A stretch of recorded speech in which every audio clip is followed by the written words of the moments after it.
Welcome to Coffee Talk, everyone. Good rising.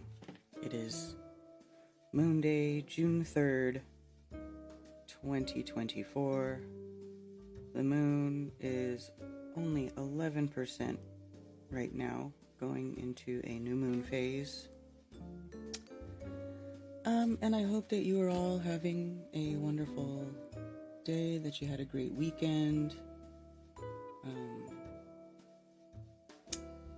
Yeah.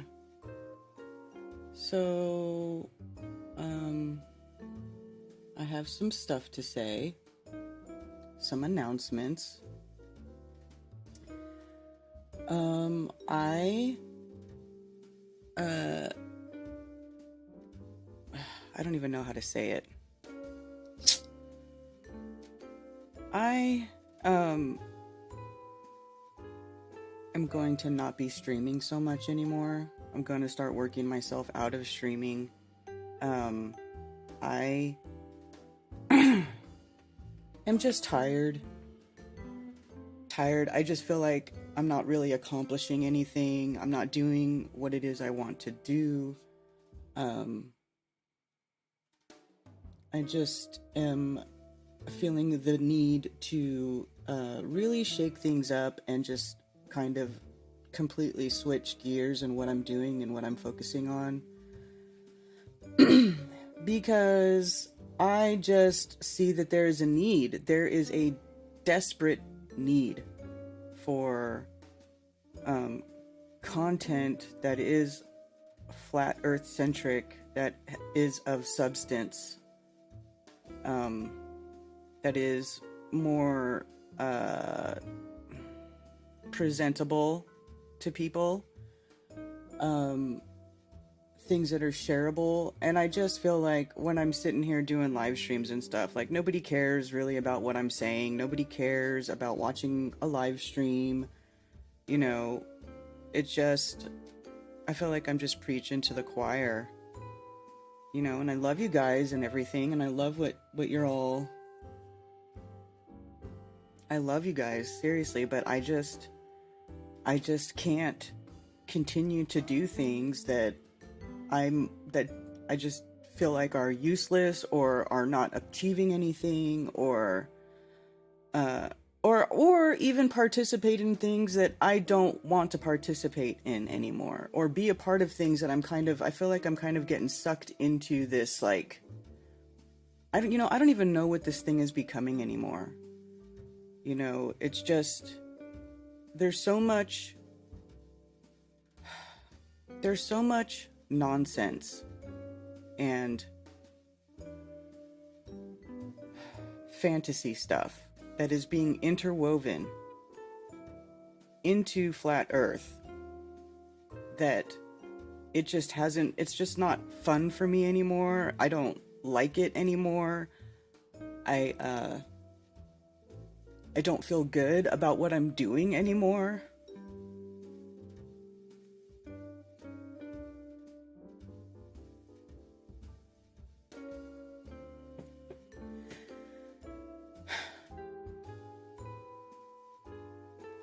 And it's just become like a frustration.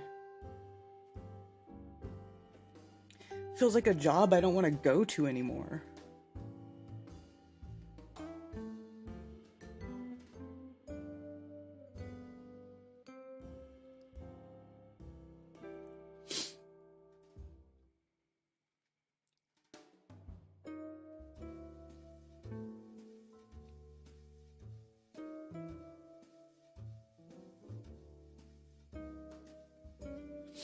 You know, like last week, I kind of rage quit Strange World. So I'm not going to be on Strange World anymore. I had to quit. And I have to start scaling back how much I'm streaming, because I need to free my time up to do things that I actually want to do. I keep having, I have these things that I want to do in the background that I keep thinking about, like these projects. I have all this equipment and I never get started doing it because I'm always streaming or arguing with people about stuff that I think is ridiculous. So I decided to quit Strange World. And Coffee Talk may go away too. I really haven't decided about that yet. But it's gonna, at the very least, be scaled back to ending at 11:30 sharp. And I'll finish the anti-religious scripture study stuff with Jack. We're almost done anyway. We agreed to go through the end of Deuteronomy. We're in Deuteronomy now. So there's about 30 chapters left, and we typically do one chapter a week. So I don't know. I may continue. I don't know if we're going to continue to just do one chapter a week. I really haven't talked to Jack about it, but I'll finish that out with Jack. And I certainly don't mind joining Cammie and Zach and Kyle for Glowbusters Tech on Thursday nights once in a while. It's not even really a regular stream. We don't even stream every week, so I feel okay about not knocking that one off. But, you know, I have things I want to do, things that I want to achieve, and projects I want to get started. So I need to make time. I need to make time, and I need to allow for myself to have the energy to do what I want to do. Yeah, Gregory, I wasn't happy on Strange World.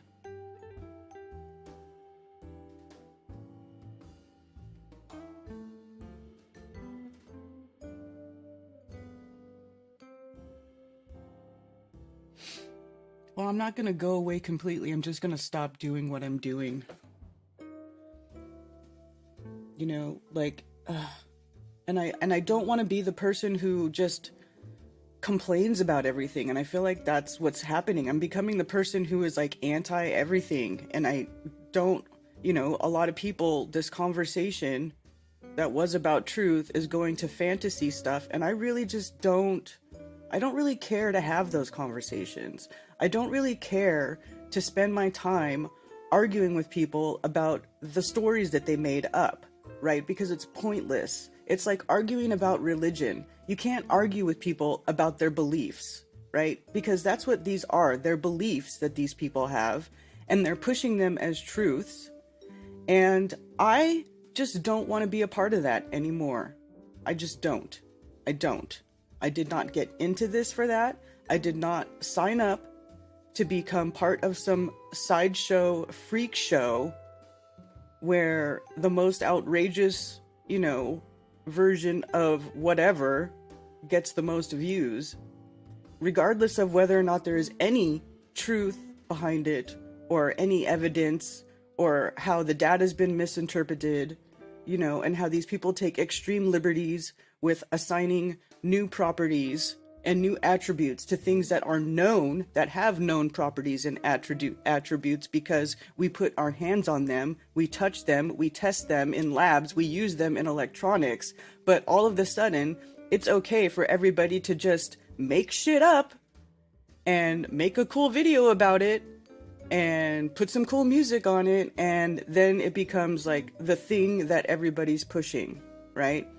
And I just can't be a part of that. I just can't anymore. I can't. You know, I don't want to be the one who goes around, shitting on everything, because that's not putting anything positive, you know. But when people bring this stuff to me or start talking to me about this stuff, like, that's my reaction, because it is so ridiculous to me. Like, just so anti-intellectual, not thought out, poorly researched, and I don't, and then people just argue with me about it, and then I just don't, you know, and they go, well, why don't you make a debunk video? Well, you know what? I don't really want to spend my time on that shit. That's not what I'm interested in. It's not why I got into this. I didn't get into this to waste my time making videos debunking people's ridiculous beliefs. I just didn't. And I also didn't get into this to promote those people, right? And so I just sort of had this epiphany that every week when I promote something, like, I'm promoting the thing that is making me not like being here anymore. So I'm just going to recuse myself. I'm just going to remove myself from that situation so that I do not feel compelled to say horrible things, to insult people, to cause rifts between people, because I don't want to do that. I don't want to be that person. And I feel like that's what's happening.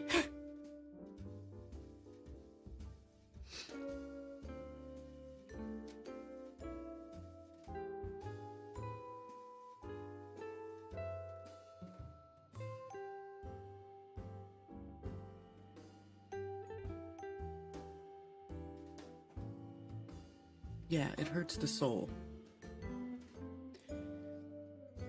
You know, and I don't want to be negative. I don't want to, just be the naysayer. But I felt like that's where it was going for me. That's what I was becoming. And I don't want to be that person. But I also am not okay with a lot of the stuff that is being attached to flat earth and perpetuated as truth. I'm not okay with it. It like makes me ill inside. Seriously. So I don't want to shit talk anybody. I don't want to be that person anymore. And I don't want to make my friends upset. So I'm just going to excuse myself out of it. And I'm going to go and focus on things that I want to focus on and projects that I want to do and work to provide content that is useful, will help people, that they can learn from.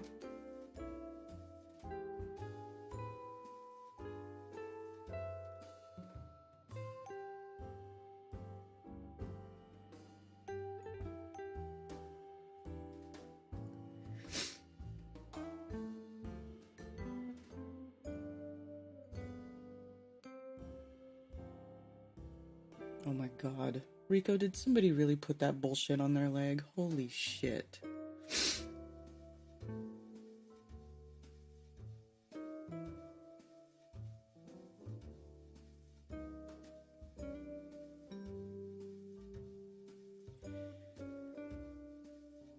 I mean, why did any of us get into this? Why did any of us get the guts to start talking about flat earth, right? Because we wanted people to know the truth about things. We wanted their eyes to be opened.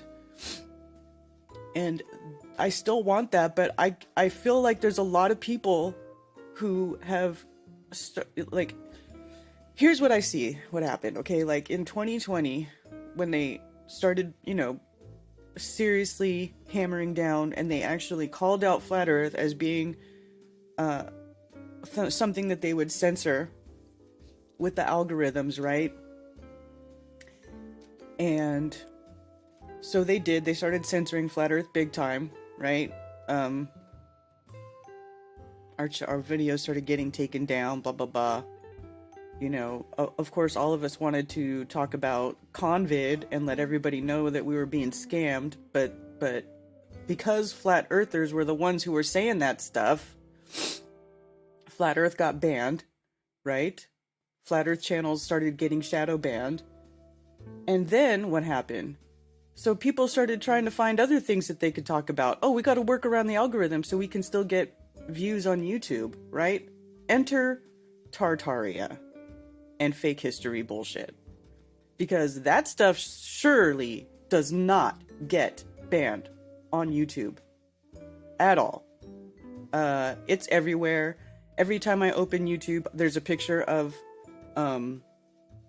something that says, is this a giant tree? And it's like some stupid AI video, or Tartaria, whatever. That stuff is not banned, right? So people started talking about that. And then they started getting tons and tons of views. And it's like these people, these content creators, allowed the algorithms to steer their content towards this subject. Then it was pushed by YouTube algorithms. And everybody was like, oh, yeah, this is cool. And it just sort of became its own like monster and took off.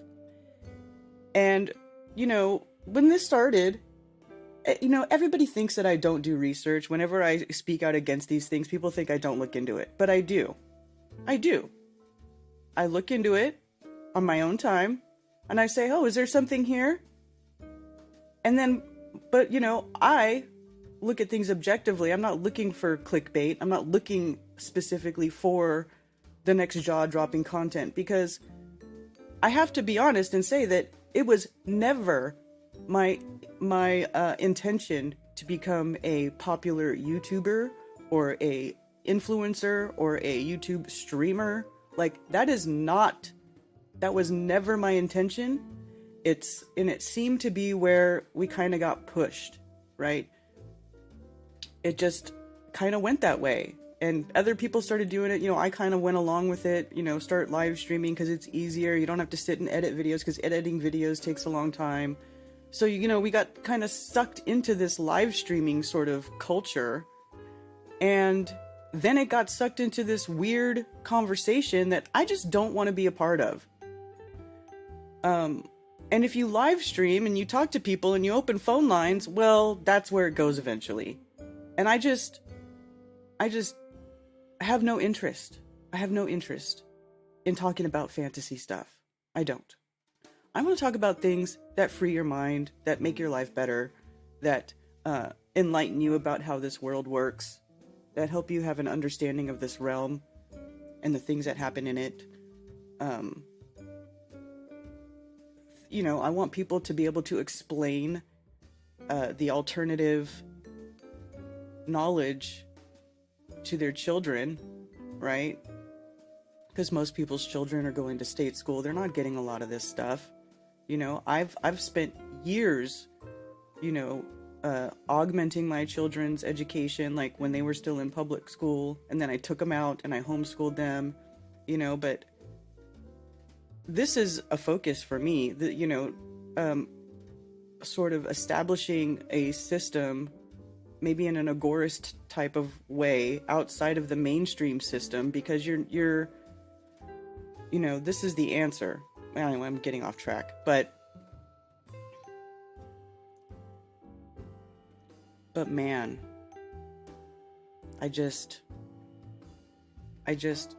kind of lost it, because I saw that stupid ass old world movie, you know, and I'm trying to, I don't want to like make this all about harping on that crap, but oh my god, what a pile. And I watched it. Don't think I didn't watch it. I watched it. I watched that bullshit. And it was ridiculous. And I just, like, it just infuriated me, because I'm like, every week I'm promoting this thing, and that's what people see. And I'm done. I'm just done. I don't, you know, and I don't want to go around, like I said, I don't want to be that person. I don't want to be the hater, but it's like, that's what's, I'm like being forced into by being surrounded by all this crap, because I just don't agree with it. So, like I said, I recuse myself. I'm just gonna stop participating in things that I don't agree with. And I'm not gonna be a shit talker. I'm not gonna go around trashing everybody. But that movie was horrible. It was horrible. That's all I'll say about it. Absolutely horrible. Like, ridiculous. So it sort of really made me aware that there is a desperate need for real quality content. And if I keep my normal schedule, I'm never going to allow myself the freedom or the time to try my hand at producing, you know, good, meaningful, useful, shareable, professional style content for Flat Earth, learning videos, that sort of thing. Nothing, you know, relevant stuff.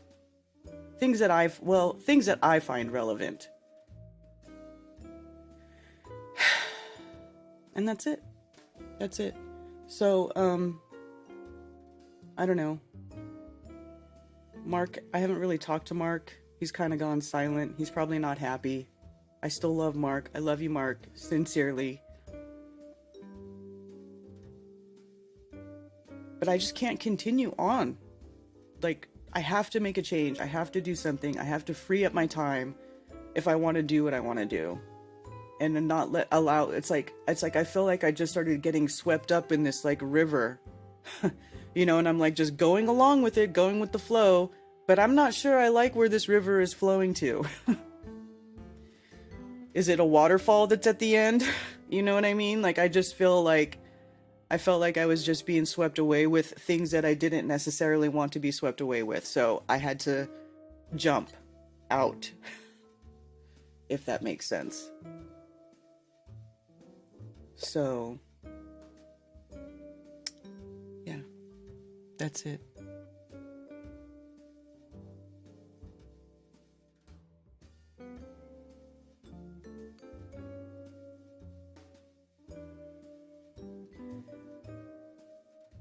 Okay, yeah, everybody says, oh, but there's something to it. Okay, but the way things are going out about it, the way people are going about it, they're not going to find truth. They're literally making shit up. Making wild claims with absolutely no proof or evidence. And there are so many contradictions made in that it literally contradicts itself. And I don't see how people don't see this.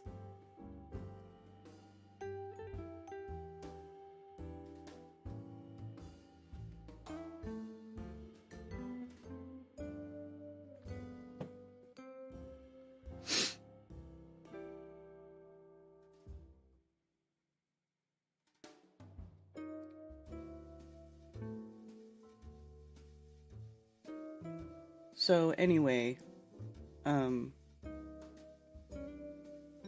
yeah, I just had to,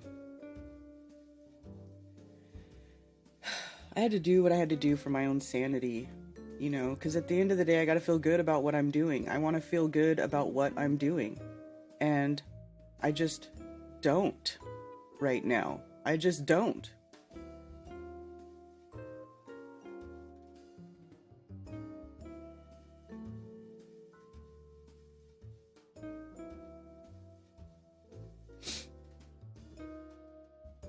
So anyway, that's it. I don't even really know what else to say.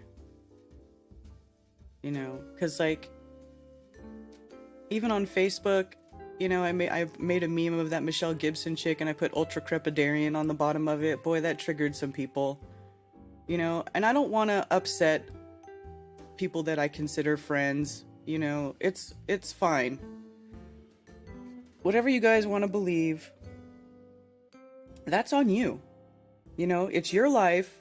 You know, I'm not going to be the one who's trying to tell people what to do. I don't want to tell people what to do. I can't tell people, I can't control what people put out. I can't control what people promote, but I can control what I do, right?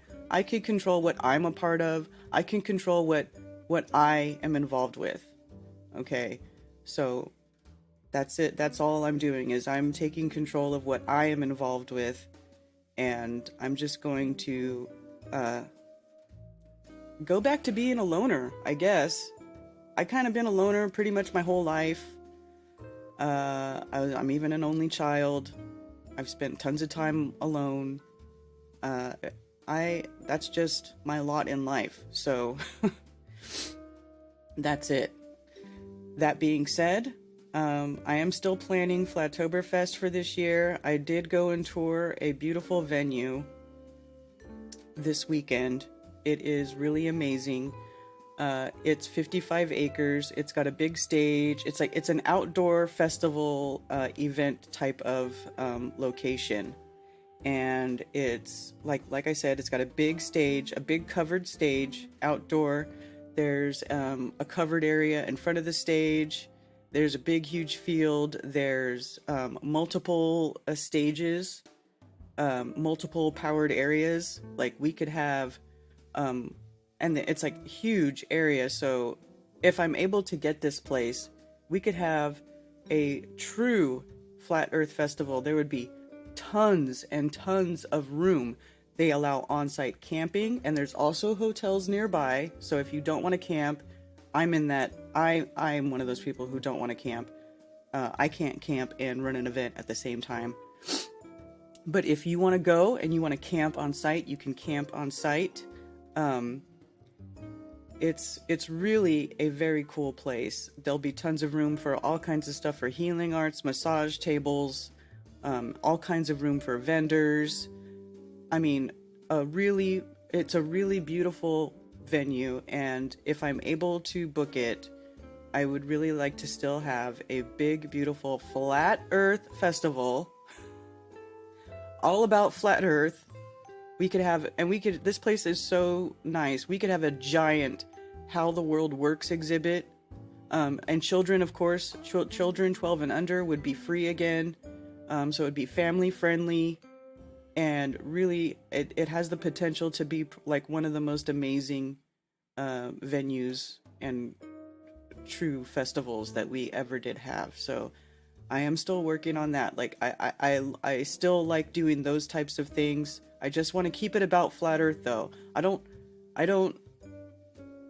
there's other subjects that are Flat Earth adjacent that I feel okay including, and I'm sorry, but these other fringe things that I just don't feel comfortable including those in my event. And I'm sorry, I just don't. I would like to keep it about Flat Earth stuff, Flat Earth learning. I like alternative health, like having Amanda and her talking about alternative health and how to take care of yourself. Things that empower you as a person, as a human. These are things that I consider to be Flat Earth adjacent topics, freedom, natural law, these type of things that give you knowledge, that empower you. I personally do not feel like these people making stuff up about history and making up, new subjects like meltology and biogeology. I'm sorry, I do not see any validity to that stuff, and I don't care to include it. I just don't. I don't, whatever you guys are into is cool, but for me, this is it. For me, I'm not into that, because I can poke so many holes in that stuff, and then people just, they get pissed off at me, and they call me gatekeeper, which is that I am not a gatekeeper. I don't want to be considered a gatekeeper. Another reason why I'm recusing myself out of this, because the last thing I want to be considered is a gatekeeper, because I'm certainly not. I just don't agree. I look into things, and if I don't see anything that is substantial enough to change my mind or draw me into that, then I just don't go along with it. And I feel like it got to a place where it's like, if you have your own opinions about stuff, if you draw your own conclusions and it's not part of the group think, well, you start getting called names like a gatekeeper and troll and all this ridiculous stuff. And I can't deal with that. I can't deal with that. I don't care to have those arguments. I don't, if you guys want to believe that stuff, it's cool. But just know that I'm all about Flat Earth. And maybe a few other Flat Earth adjacent subjects. Crystals, healing, sound healing, like I said, natural law, maybe becoming, your own independent person, working in the private versus the public, we're living outside of the mainstream system. Like, these things I consider to be, those are the things that I'm into.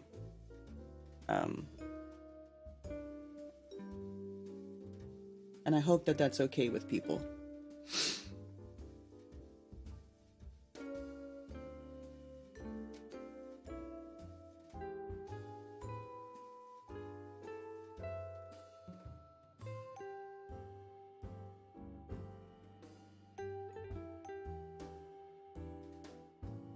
Yeah, see, Daryl Davis is one of those people who gets all upset because I'm not into this stuff.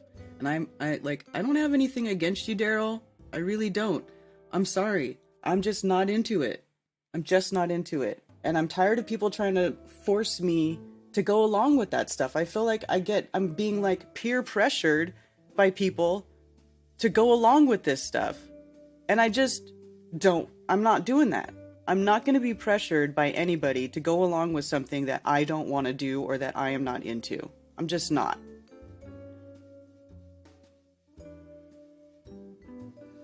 I'm just not. You know? No, Daryl just got here. He didn't hear. I'm not even trying to trash. I'm really not. I'm just done.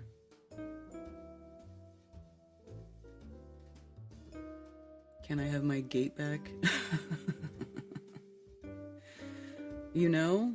And I don't want to create rifts. I don't. I really don't. But I have to feel good about what I'm doing, and I don't feel good about what I'm doing. I don't feel good about a lot of the things that are going on. But I'm all about, you know, flat Earth and some other stuff. And maybe that's boring. Maybe that's, you know, not enough to keep people interested. Whatever. Like I said, it was never my goal in life to be a popular YouTuber or a live streamer or have all eyes on me. Like, I don't even want to be on camera right now. Which is why I'm not.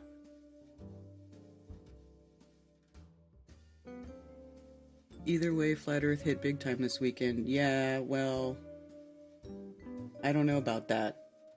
I saw that David went on InfoWars with Eddie Bravo and had a Flat Earth. I don't know. I didn't watch it because I was just too upset about stuff this weekend. I didn't watch it. But then nobody's talking about it though. What are they all talking about? They're talking about Alex Jones getting his studio shut down. Possibly, like, I woke up to X like the next day and everybody's like, I stand with Alex Jones, and it's all about him raising money to keep InfoWars open. Like, it's like, you know, he's selling, the FBI is gonna raid me and close me down, and he did that whole like performance artist thing where he's like on camera cussing and crying, and it just is so, that stuff is just so phony to me. You know, I'm happy if more people get brought to Flat Earth. That's cool. That's cool, right? I just consider that whole thing to be disingenuous. I can't.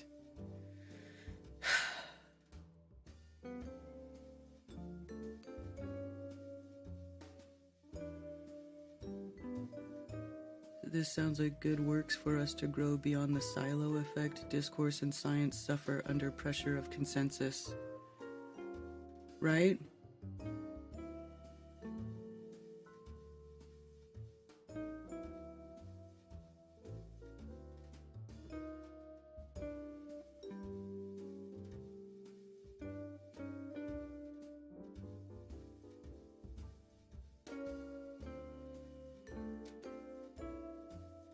I mean, you know, like I said, people talk about whatever they want to talk about.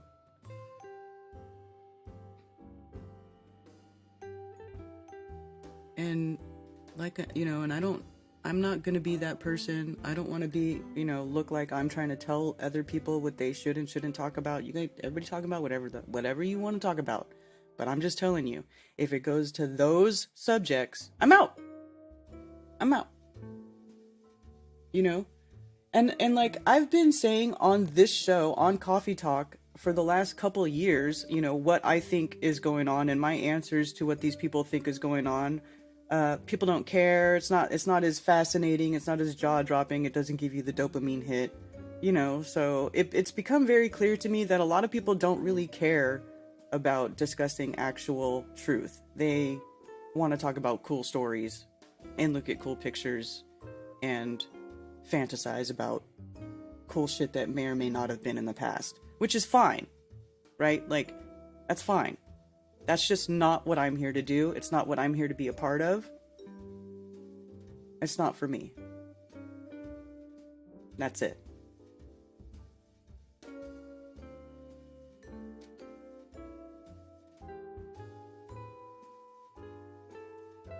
It was fake crying. Did you see it? It's so ridiculous.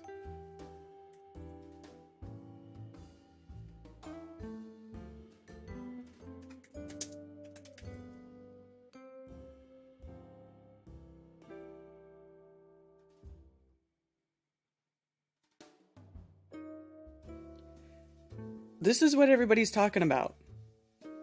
So nobody's talking about the flat earth debate that they had on Alex Jones. Nobody is talking about it. It's like, oh, sure, we'll bring you on. Let's do a flat earth thing. And then we're going to do this whole dog and pony show. So nobody even talks about... Fuck anybody else that tries to go on your shit. Nobody else even talks about the flat earth thing. The flat earth conversation got fucking buried. It got fucking buried. And it's like the last time when they had David on, and then they just ripped the video, they didn't even keep it up. And then I had it on my channel, and YouTube removed it.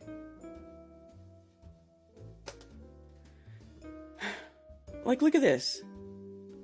At the end of the day, we're gonna beat these people. I'm not trying to be dramatic here, but it's been a hard fight. Like, are you fucking kidding me with this shit? Our children. Just take more calls, go ahead. I mean,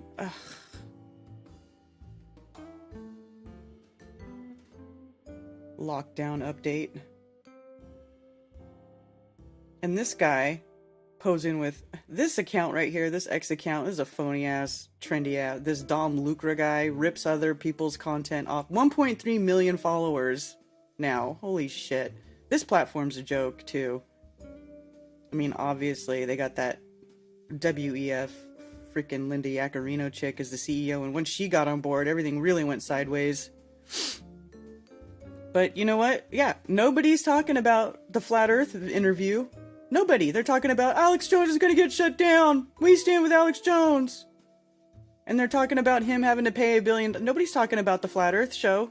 Nobody.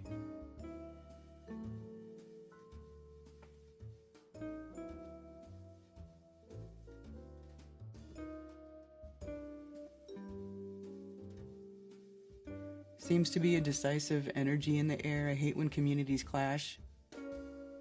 I'm not trying... See, that's just it. I don't want to be considered... I don't want to be... You know, that's another thing. People accuse me of causing division. I'm not causing division just because I'm not into something that is trendy or something that a whole bunch of other people are into. Why is that considered causing division? I just don't want to be a part... I'm saying right now, I just don't want to be a part of it anymore. I don't want to be involved. I don't want to be associated with that. I'm done.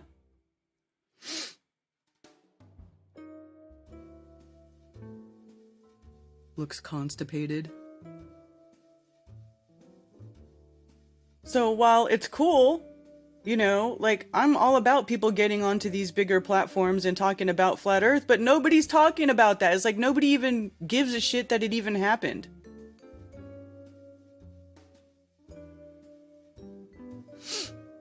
So...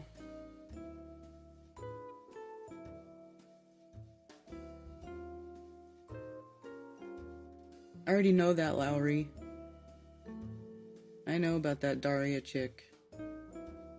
It's fine.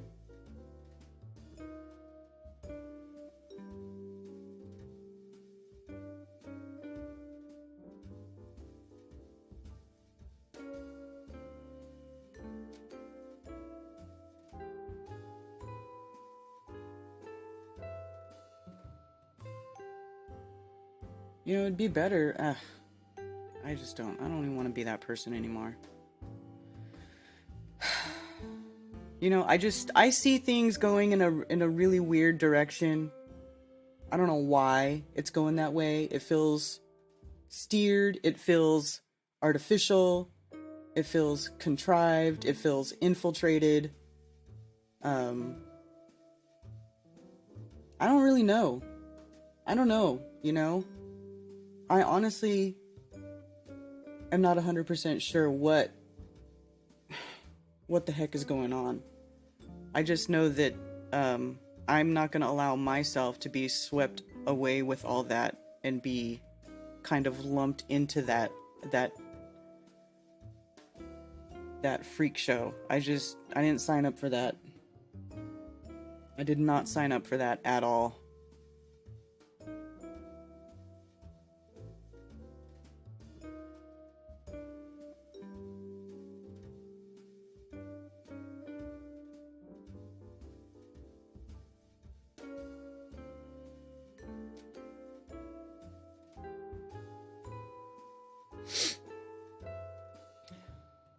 So, anyway, that's it.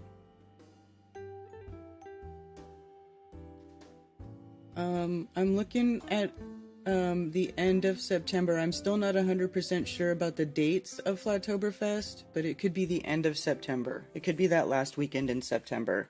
It could be earlier than it has been typically.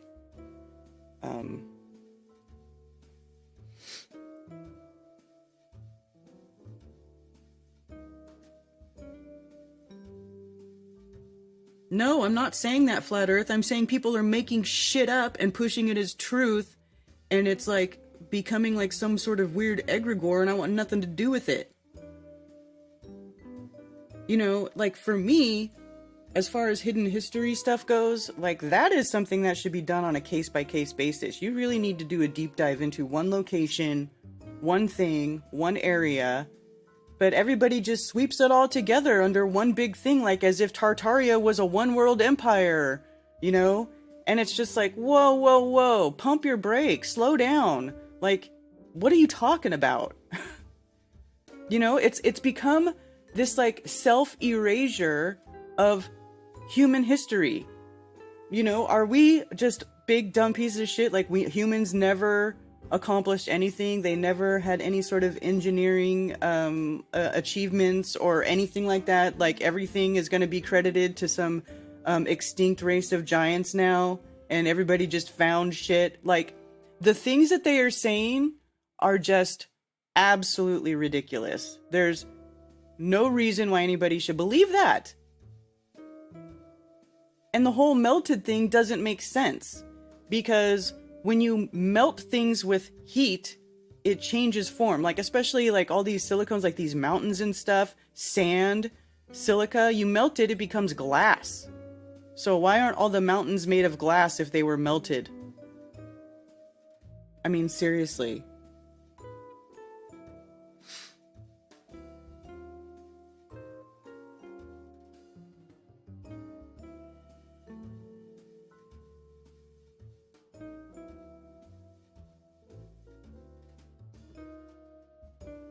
Globetardia does not exist. I mean, I'm all about doing real investigations, but I feel like these people aren't doing that. That's my opinion. That's my opinion.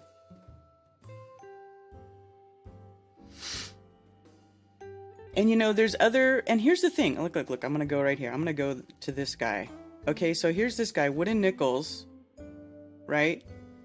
He was into Tartaria and stuff initially. He was a proponent of it. And so was Ewar, right? Let me see. Is Ewar... Ewar does have the thing on YouTube.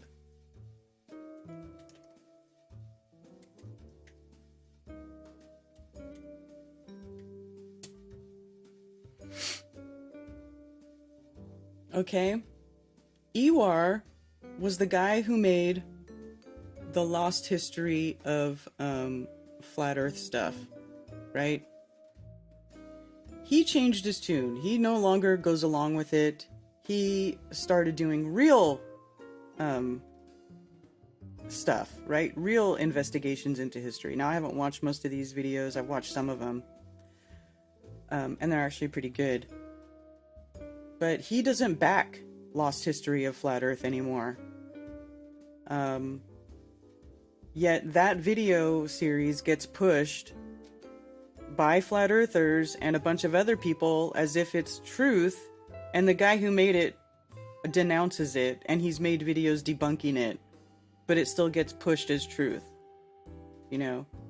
And so to me, it's like, are these people really caring about truth, or they just, you know, they got involved, they kind of allowed themselves to be swept up into this belief, and now to like to undo it again. It's almost like, you know, when you believed in the globe and you found out that the earth was flat, like that was sort of like an agonizing sort of difficult transformation, a breaking down of paradigms that people have to go through. So then what happens when you break down your paradigms of that, right? You break down your belief system. Well, then you have to build it back up, you know?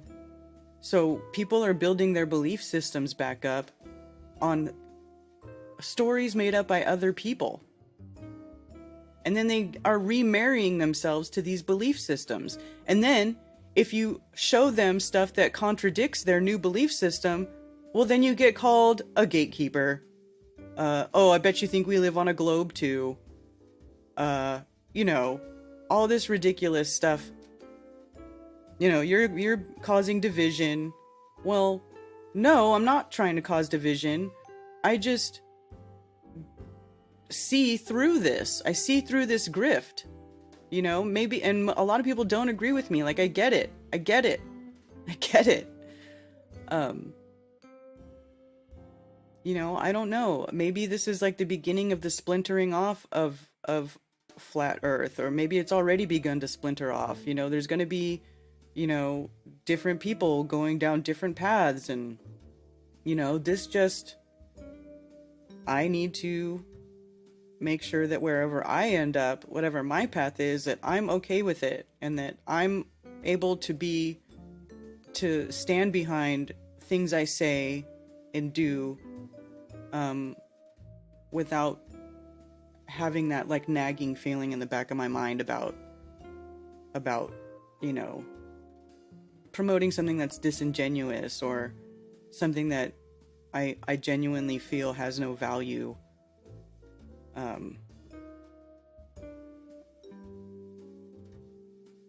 That's just it.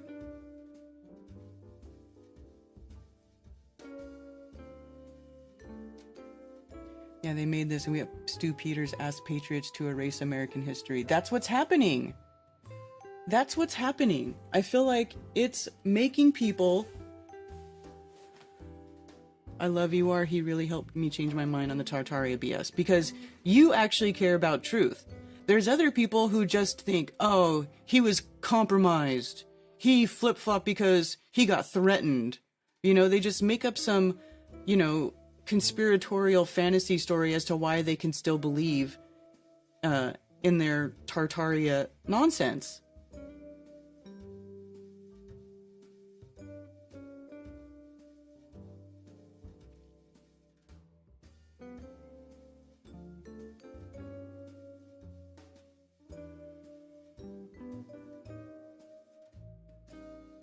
Do a watch party? You mean from the I watched it too. I watch all their videos because I watch their videos because I want to share it. Because people go, oh, why don't you're just straw manning or blah blah blah, and I'm like, no, man. No. Oh, hey, look at this. Weird. Anyway, what's his name? Bushwhacking history. It's probably in my, my watched, yeah.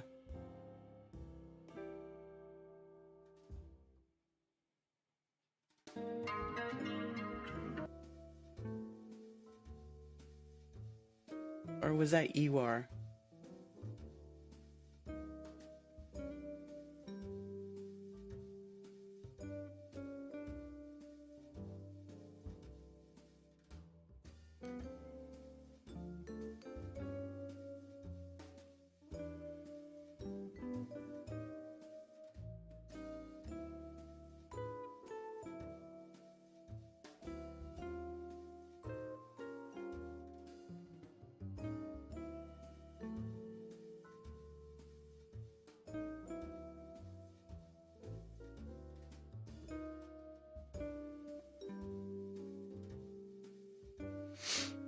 Maybe, I don't know. Where's that one?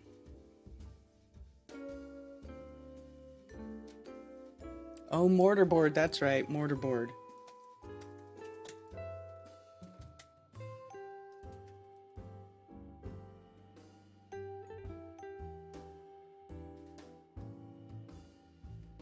Yeah. As modern Americans, we've been spoon-fed this dumbed-down, cartoonish, simplified version of history, while dismissing our own capabilities and intellectual, independent, critical thinking and the accomplishments of our own ancestors. What? Bro, what are you talking about, man? They've noticed that the version of history that we have been sold, it just doesn't add up. And that's why the Stu Peters Network, together with Sean Hibbler, is releasing a new film titled Old World Order. We're going to pull the mask off of our nation's real history. Yeah, well. What if the reason that our cities were burned was to cover up the accomplishments of our ancestors? Old World Order's kind of a 101 introduction to this PSYOP. Introduction to this PSYOP. I think you accidentally told the truth. They don't want people to know that we didn't build these buildings. Flashback. While dismissing our own capabilities and intellectual, independent, critical thinking and the accomplishments of our own ancestors. We didn't build these buildings. Are you delusional? Do you suffer from a mental illness? I mean, let's start with giants. Look at some of the doors that you've included in this film. I mean, why in God's green earth would we ever need doors that big, buildings that massive? Are you stupid or something? This is how they manipulated our history, through fake construction photos and through taking credit of, oh, no, we built these buildings. It's impossible. It's impossible. You don't know what you're talking about, do you? I'm trying to take you to these doors, show you the doors, and I pray that when the film's over, you walk through them all. You know what, Barney? Give this guy a cigarette. He's freaking out. Who the hell is Barney? You don't see oh shit. Don't take them lightly. These are huge rabbit holes, and we need to hold these people accountable. Sell crazy someplace else. We're all stocked up here. Yeah, this is Mortarboard, for those of you asking. Mortarboard is the channel with Ewar and Wooden Nichols. They're them together debunking the narrative, the Tartaria narrative, like that all these people seem to be going along with.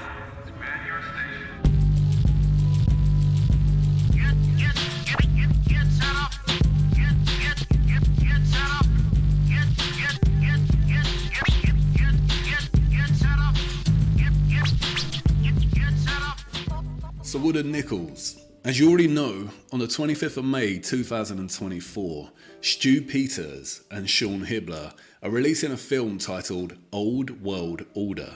It's basically another rendition of the Tartaria conspiracy theory, the one that both you and I once believed in and promoted, and have since changed our stance on it and tried to show others that it is not a credible conspiracy theory. You've been pretty busy in the lead up to the release of this movie, haven't you? You know, you've been doing some stuff on your main channel, and you said you've been digging into the cast of the film.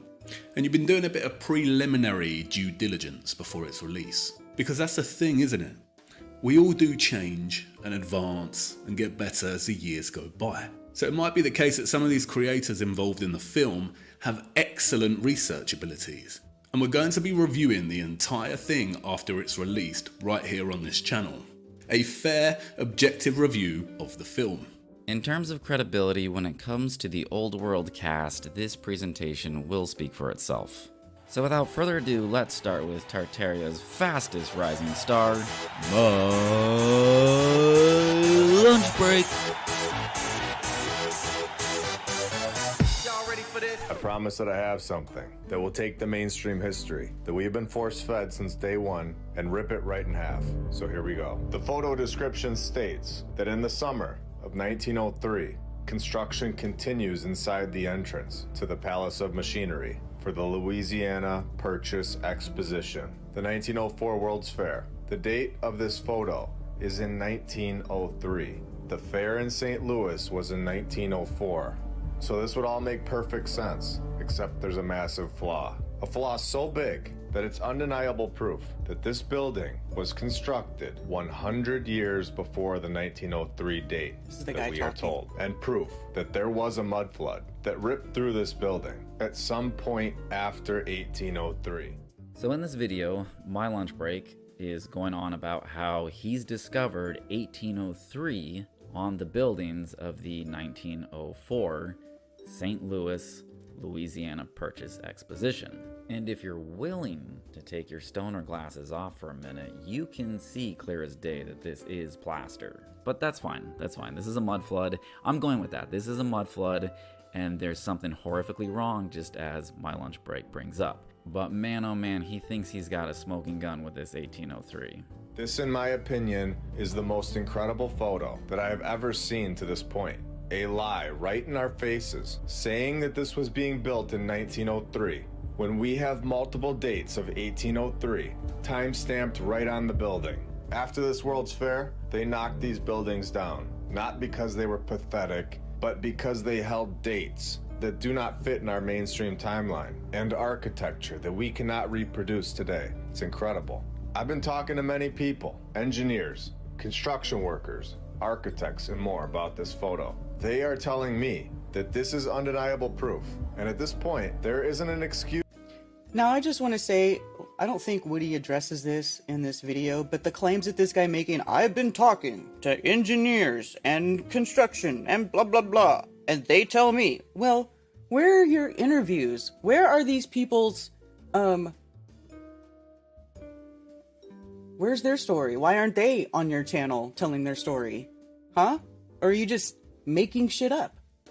Use in the book that could save the mainstream history. It's time for everyone to wake up to the nonsense that we have all been force-fed to believe. But here's the problem. Here on Wikipedia, we go into background. In 1904, as my lunch break pointed out, St. Louis hosted a World's Fair to celebrate the centennial of the 1803 Louisiana Purchase. The Louisiana Purchase was the acquisition of the territory of Louisiana by the United States from the French First Republic in 1803. 1803. This is plaster, guys. This is real obvious as plaster. But again, I can't prove that, so we'll go ahead and jump off of that one. At this point, I'm convinced that this is AI making this shit up because I don't understand how you could be so ignorant.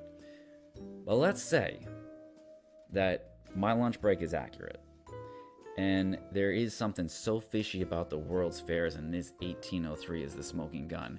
Why can't you just present this information? Why can't you let your audience know, well, hey, so here's what the mainstream's saying, is they're claiming that it's to celebrate the 1803 Louisiana Purchase, but here's why I believe it's a lie. I believe they made up the Louisiana Purchase just so we could have this date here, and there's an excuse for it.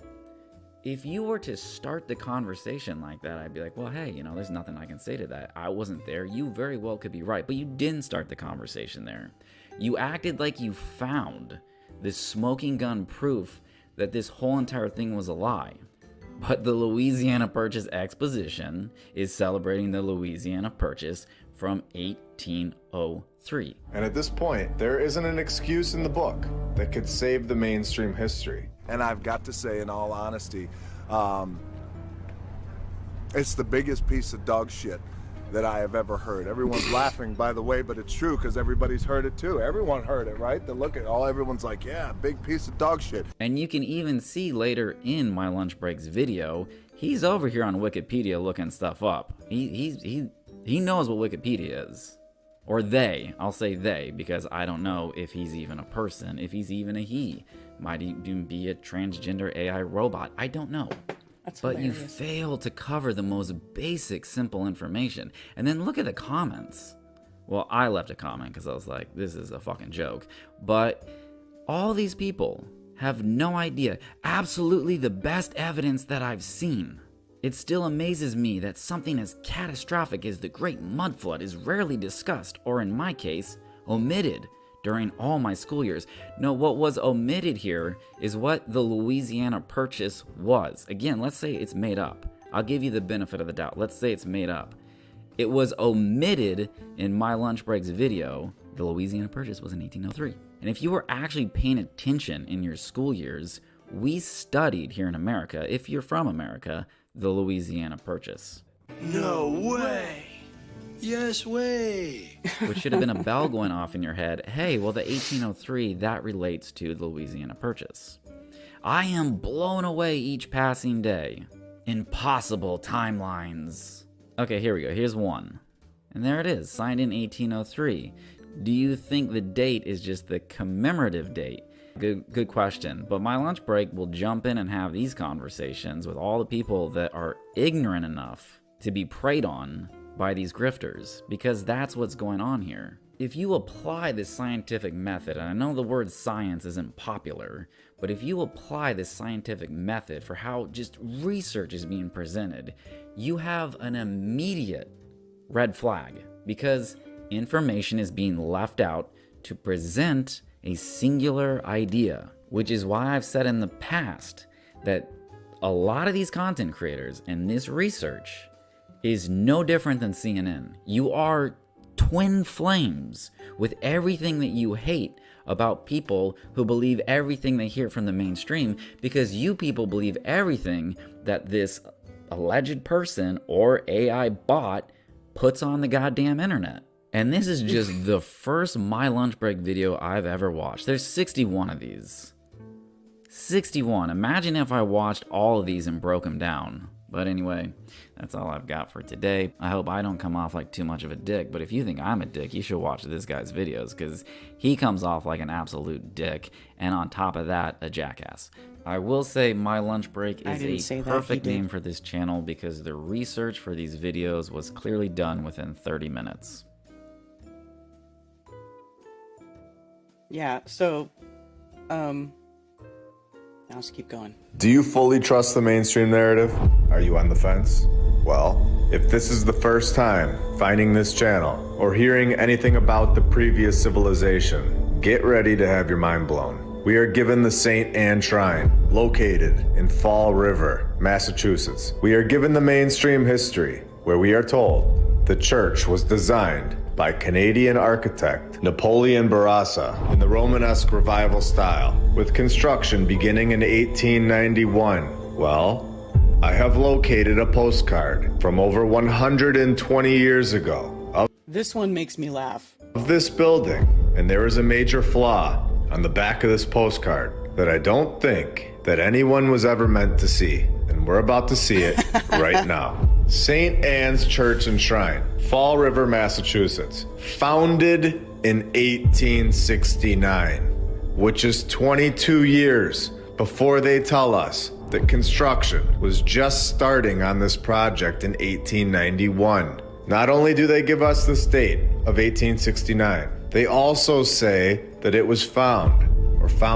We have proven in episode 35 that the legal definition of the word founded is not constructed or built. You do not find your home, you build your home. It is constructed. In 1869, they found this building, and they are attempting to lie to us in the narrative time and time again. This time we can see the lie right on the table for everybody to see. What a horrible mistake by the narrator. It is 100% undeniable proof that the story is lying to us, with a total mix-up, having this 1869 founded date on the back of a postcard that they thought nobody would ever see. Ominous music. This building was not built by people riding around on horses and wagons. This building was found. It was built by the previous civilization that had incredible knowledge and architecture skills and understood how to construct buildings that last forever. Welcome to episode 51 of My Lunch Break. I hope you're all having a great day, and if you're new, welcome.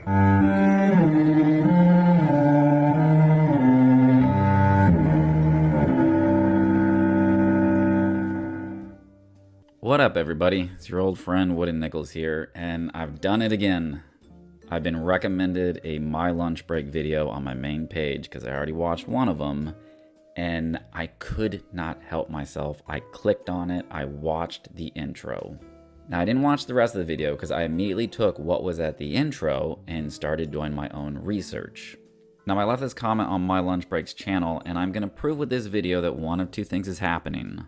One is that my lunch break is a horrible researcher, or two, he is a lying grifter. Or option C, all of the above. So as you saw in the video, my lunch break only uses one source. Just one source to reach his conclusion that this whole entire thing is a lie. The narrative is lying to us. And that one source is Wikipedia. So just as before, I'm going to give my lunch break the benefit of the doubt. We did not build this cathedral. We cannot do it.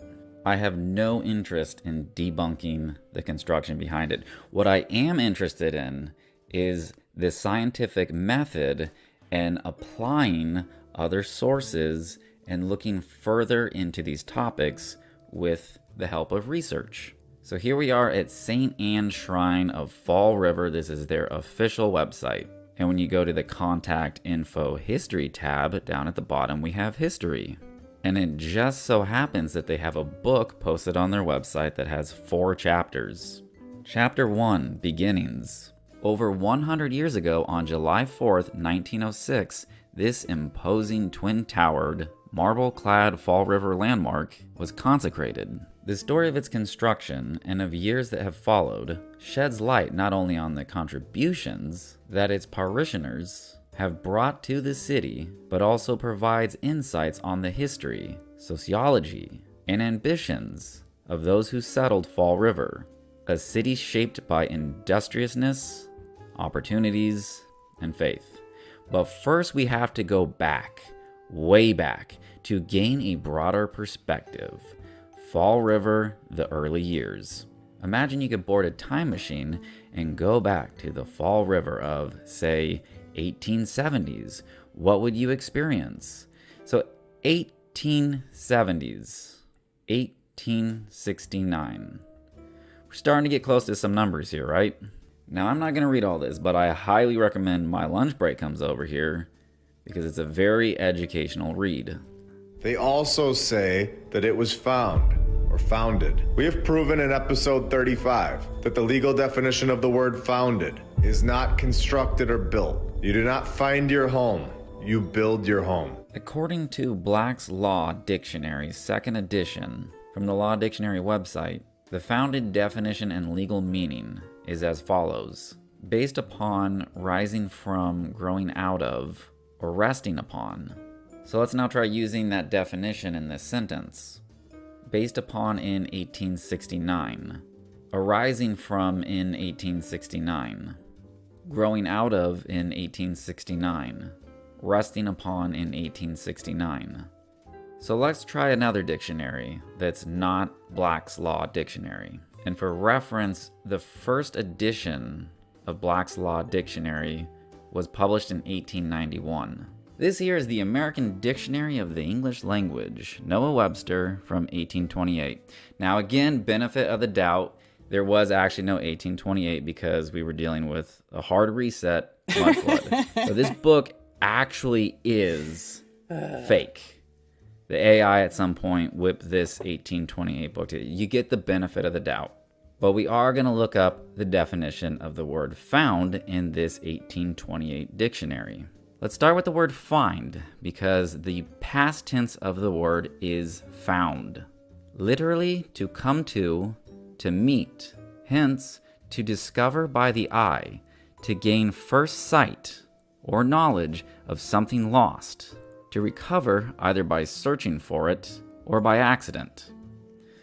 So find is the word that my lunch break is talking about. Now the English language is tricky. I'm not gonna lie, even as an English language speaking person, this is a very difficult language because the past tense of the word find is found, but the word found also exists. Number 1, to lay the basis of anything, to set or place as on something solid for support. Number 2, to begin and build, to lay the foundation and raise a superstructure, as to found a city. 3, to set or place, to establish, as on something solid or durable, as to found a government on principles of liberty. I am dumbfounded that it's reached the point you have to explain proper English to these people. Hey, there's that word found. Dumbfound. To strike dumb. That's certainly how I feel having stumbled across my lunch breaks channel. So here's the definition of the word founded. Now it's really important that we establish that the past tense of find is found. There can't be a past tense of found. It's not called the lost and founded. Founded, set, fixed, established, on a basis, begun and built. An example, we're using the definition in a sentence. Established in 1869 or begun in 1869. If a contestant asks during a spelling bee, can you use the word founded in a sentence? You could legally respond, St. Anne Church and Shrine was founded in 1869. But the legal definition of the word founded is not constructed or built. My lunch break's argument for the reason why the past tense of find is the same as the word found boils down to they're telling us because they have to tell us. That's an opinion, and you very well could be right. However, the Law Dictionary's definition of the word founded has no relevance to your opinion. It's moments like this that the words of the legendary George Carlin couldn't be any more pertinent. The low IQs and the dumb behavior and the bad decisions, right away they start talking about education. That's the big answer to everything. Education. They said we need more money for education. We need more books, more teachers, more classrooms, more schools. We need more testing for the kids. You say to them, well, you know, we've tried all of that and the kids still can't pass the test. They say, don't you worry about that. We're going to lower the passing grades. And that's what they do in a lot of these schools now. They lower the passing grades so more kids can pass. More kids pass, the school looks good, everybody's happy, the IQ of the country slips another 2 or 3 points. It'll say founded in 1898. So now that we know that this building was founded, and the narrative is a complete lie. Okay. Let's take a look into this architect character, Mr. Napoleon Bourassa. And when we take a look at his biography, the character never actually leaves Canada. This should be alarming to anyone. They say his office is in Quebec, Canada. Born in Montreal, Canada. Visited Europe, founded the Canadian Journal, doing more in Montreal, Canada. In 1880, finding the National Gallery of Canada. Him and his fellow artists are doing more in Quebec, Canada. Then dies in Canada. Where is the part that he throws his cowboy hat on, saddles up, heads down to Massachusetts on his horse and wagon, and works for the shipping company Donkeys Incorporated? I'm going back to Massachusetts. We'll jump over to the French Canadians arrive, because as my lunch break pointed out, the architect of St. Anne Shrine is this Napoleon Bourassa character, if I'm pronouncing that right, and he's from Montreal, Quebec. In the early 1860s, there's that number, 1860s, 1869, very few French Canadians lived in Fall River. By 1868, about 100 French Canadian families called Fall River their home. Within 1 year, that number skyrocketed to 500 to 600 families, with about 3,000 people. Why this sudden increase? There were many reasons. Blah, blah, blah, blah, blah, blah, blah. Now, this paragraph is very important because people like my lunch break and all Tartarian researchers will only say horse and buggy. Horse and buggy. They will not address anything else. Just as my lunch break was saying in that video, the architect must have put on a cowboy hat and drove his horse and buggy from Canada to America, or he... Yeah, horse and buggy, that's a huge red herring thing that people always say. Horse and buggy, they couldn't do that with the horse and buggy. Literally nobody thinks anybody did construction with a horse and buggy. He wants to know when that story was, because he can't find it on Wikipedia. With the opening of rail service between US and Canada in the 1850s and 60s, it took less than a day for French Canadians to reach the great New England mill towns. They weren't riding horse and buggies, they were riding trains. You guys really should look into the book, The Little Engine That Could. Rail technology, steam technology, and yes, horse and buggies is what built these magnificent structures. But again, I'm backtracking. I'm giving the benefit of the doubt we didn't build this cathedral. We're simply looking into how one does research. So scrolling past all these paragraphs, and it's filled with information worth reading, especially if you are presenting the idea that this church was not built when the narrative says it was.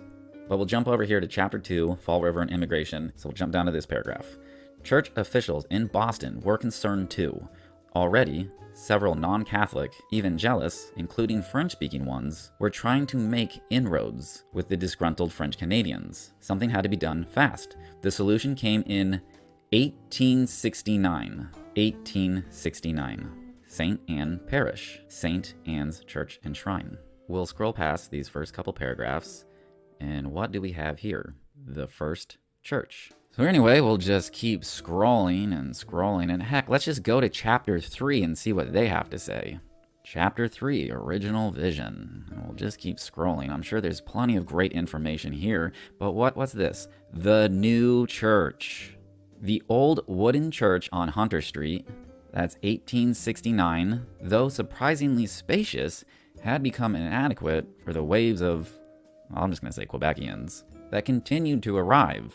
Father Saval knew that his congregation needed an even larger facility. He soon found an architect whose vision was equally grand, noted Canadian architect Napoleon Bourassa.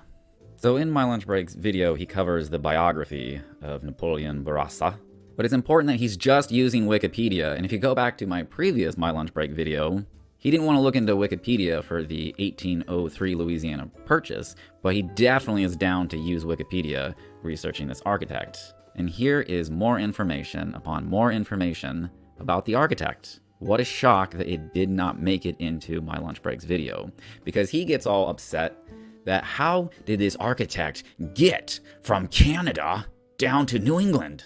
He literally makes a big deal that he can't understand why that's not listed in his Wikipedia. Not everything makes it onto the internet.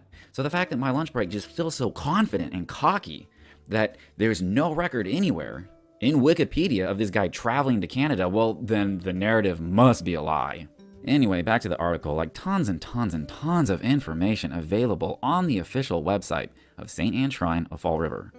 So as stated, my hypothesis here is either one or two things are taking place. My Lunch Break doesn't know how to do research, or My Lunch Break is actually just lying and he's a grifter. And people are definitely going to come through and saying that I'm the one being a piece of shit. I'm the one tearing down this individual. But when you come out here cocky, arrogant, and just so obviously full of shit, big piece of dog shit, you should be thankful that someone like me is coming through and doing a peer review of you and matching your energy. That's all that's taking place here. And the narrative is a complete lie. Let's take a look into this architect character, Mr. Napoleon Bourassa. And when we take a look at his biography, the character never actually leaves Canada, besides a little vacation to Europe. If he is truly constructing this palace in Massachusetts, this would have been mentioned, considering it's more impressive than anything we have ever constructed today. But the fact that they act like this is pathetic and not even worth mentioning, especially in a time period where presidents were being born in sheds. First off, who said it's pathetic? Where are you getting that information from? What's pathetic is how you don't know how to research a topic, and yet you get 31,000 views in 2 days. Where is the part that he throws his cowboy hat on, saddles up, heads down to Massachusetts, And the lights all went out in Massachusetts on his horse and wagon, and works for the shipping company Donkeys Incorporated, and knocks out a massive palace? It's not in the narrative, because Napoleon Dynamite didn't do this. It was already found in 1869, exactly like we have shown. The narrative is fully lying to us, and we have fully documented this throughout the first 50 episodes. So again, we're just going to apply the scientific method. We're not going to use Wikipedia as the only source to then just take that information and run, acting like you've got the torch of truth. We're going to be on the official website of the cathedral you're researching, only to find that there's a short book with 4 chapters. And you can scroll and scroll and scroll. And look, here's the guy's name. Here's the story that you can't find on Wikipedia. What a fudging shock. We can call this all a lie. I'm okay with that. You win, buddy. You win. It's all a lie. What I'm pointing out is how you can't research. And Hebler, this is one of your top guys for the Old World movie. Can't wait to see how that one turns out. And there it is. My Lunch Break has proven without a shadow of a doubt that the narrative is lying to us because he used Wikipedia and a postcard and didn't apply any other sources into his hypothesis. Here we are back at chapter 1 of this book on St. Anne's official website. As Fall River grew and the Industrial Revolution gained momentum, a considerable need for new workers arose. By coincidence, and maybe this wasn't a coincidence by the way, maybe this is where the real conspiracy lies, a terrible crop failure in Ireland occurred in the 1840s, leading to a potato famine. The resulting economic crisis left most Irish people in dire straits. Maybe this was a controlled crisis to get immigrants to come to America to start building it. The second wave of the Industrial Revolution had begun. Railroads, steamships, better manufacturing equipment, and new technology, electricity, gave it momentum. None of that will ever fit into the Tartaria hypothesis. It's all about you need to believe it was only horse and buggy. Horse and buggy. And if you're ignorant enough to believe that, Tartaria works. As a hypothesis, it works. You had a boom in immigration. Technology was developing.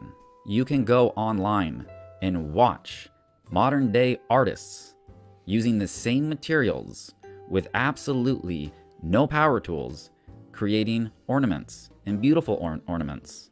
None of this shit was impossible back then. And I even left a comment here daring Hibler, however he's pronounced, corner one of these guys with your film crew. Corner them. And get them to admit that they can't do this. That they can't with stone create ornaments. Because this is what's blowing your mind. This is what makes that impossible, is the ornamentation in your minds. Engineering-wise, you could have cranes that could pull this off. You had rail technology. We're talking about 1906. You had steam technology. In the narrative, it's possible to have done this based off the technology, but what you guys have to do is ignore the fact that that technology existed in favor of horse and buggy to make this work. Horse and buggy. And you might be wondering, well, why is Woody Nichols going after Hibler? Like, what did he do? He comes over to one of Ewar's old videos, and he leaves this bullshit comment. And he wants to end it promoting his movie coming in 2024. Stay tuned, Ewar. You just may change your mind, ... again. So if we do the math on the fundraiser for this old world film project, after 130 days running, you are only at 43% of your goal. From just my lunch break alone, his most popular videos, he's got 240,000 views. All these people need to do is donate $1 to this cause. And that's just my lunch break alone. Any of these other content creators can have one of their people donate $1. But where's the money at? I'm not accusing my lunch break of buying views, but I bet someone is buying views for they. These are inflated numbers. Now, I don't know what the previous fundraisers for Hibler's productions are, but this is not looking like a good number. It is not looking like it has support from the community, or the community is actually smaller than YouTube is making it out to be. Don't worry, Hibler. You and I will be staying tuned to your mind-blowing old world order film, because it's important to resist the new world order, but be sure to bow down to the old world order, because my lunch break is on the case. So here's the thing, like they say in this video that they're going to do a review on this channel, but they ended up not putting the review on this channel. They ended up doing a podcast with Bushwhacking History in Buffalo. And they have the video here, Bushwhacking the Old World Order, and the three of them they review the movie and they discuss it. If anybody is interested in, looking at alternative views to the trendy Tartaria and Mudflood subject, I highly suggest, please, I implore you, go look at Wood and Nichols, go look at Ewar, also Mortarboard, right? This channel right here. Mortarboard is the channel they have together. And watch their videos, because these are people who were into this. They believed it, and then they saw that there was, that they were wrong, right? Upon actually going and doing research. I think there's an interview where Ewar talks about, like, he actually went to one of these cathedrals and he found a book that had all these old construction photos of the cathedral, or had a whole thing about how the cathedral was made that wasn't online, and he realized that he was wrong, and then he started to make videos stating that. And then the three of these guys, Ewar, Wood and Nichols, and Bushwhacking History, they all basically became pariahs. Like, they became called flip-floppers, gatekeepers. They were called, control, whatever. They just started getting being name called. And that is, similar to what's happening to me.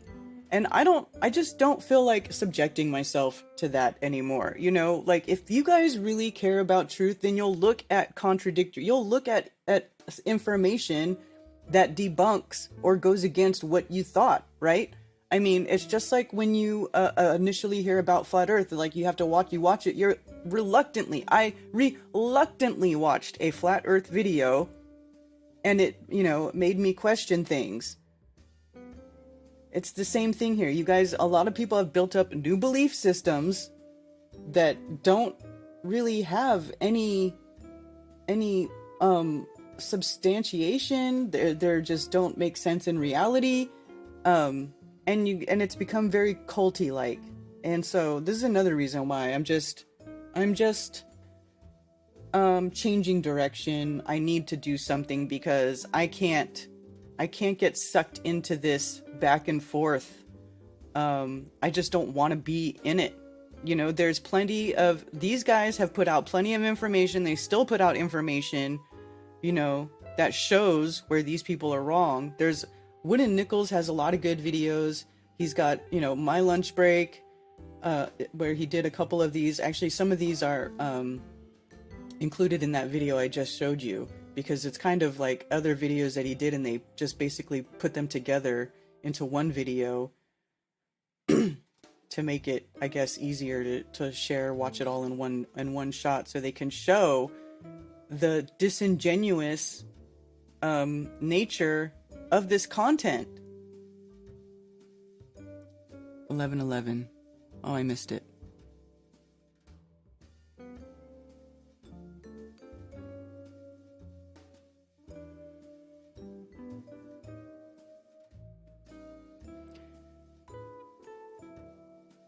I don't think Wooden Nichols, I don't think they're part of recreating a new version of history now, because they denounced it.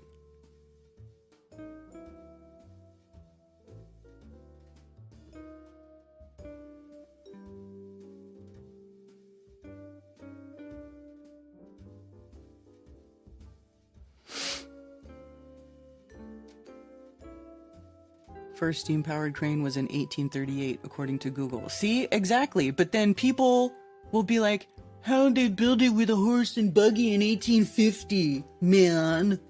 You know, it's just so... It's just a waste of time. You know, like, this right here is going to be the last that I'm going to talk about it. Like, the last. I'm even going to address it. And actually...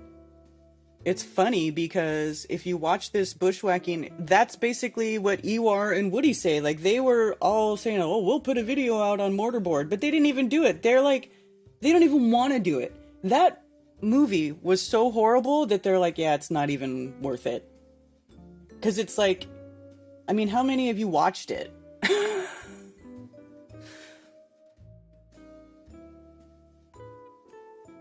I'm okay with not knowing everything. I want to go to Antarctica. All right, well, have fun with that.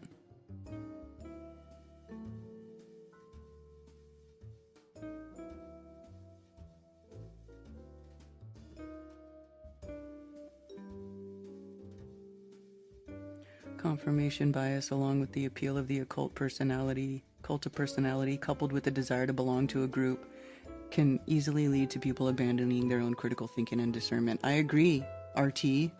Actually, I agree with that.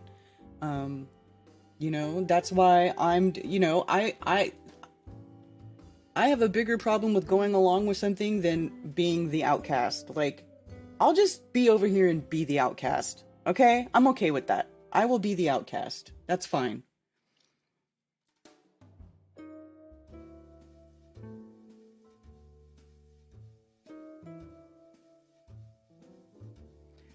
This makes... What are you talking about? The hundreds of marble statues that were able to move were controlled by the... What are you talking about? What marble statues that moved? This information is mentioned in the Holy Quran, which is that Solomon made them build wondrous statues for him in charming niches with their engravings in giant vessels. Anyone trying to teach a narrative instead of providing evidence and letting you come to your own conclusion is trying to bring you into their belief, agent or not. Exactly. Exactly.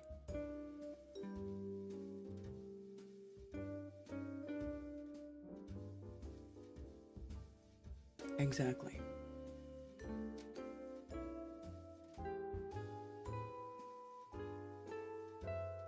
What a horrible mistake by the narrator.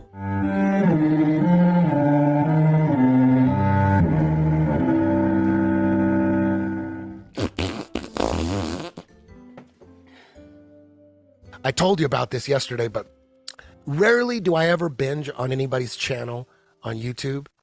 But recently, yesterday, there's this guy. He's a Tartaria guy. He calls himself My Lunch Break. Go to YouTube and follow My Lunch Break. Go through all his videos. This guy's like Put that link in the description below so people could just click it. I will. He does Tartaria so well, real fast. He's lightning. He's on fire. My Lunch Break, dude. Just fire. Dude, I can't stop watching his shit. It's high science, man. It's art form. And at first, I was only focused on like the West Coast of the United States structures, because we know in the 1800s the West Coast was cowboys and Indians. So their stories, like when they were built, they're all bullshit. Yeah, he breaks them all down. I saw the video you sent me. It's pretty amazing. Everybody knows you never go full retard. Welcome.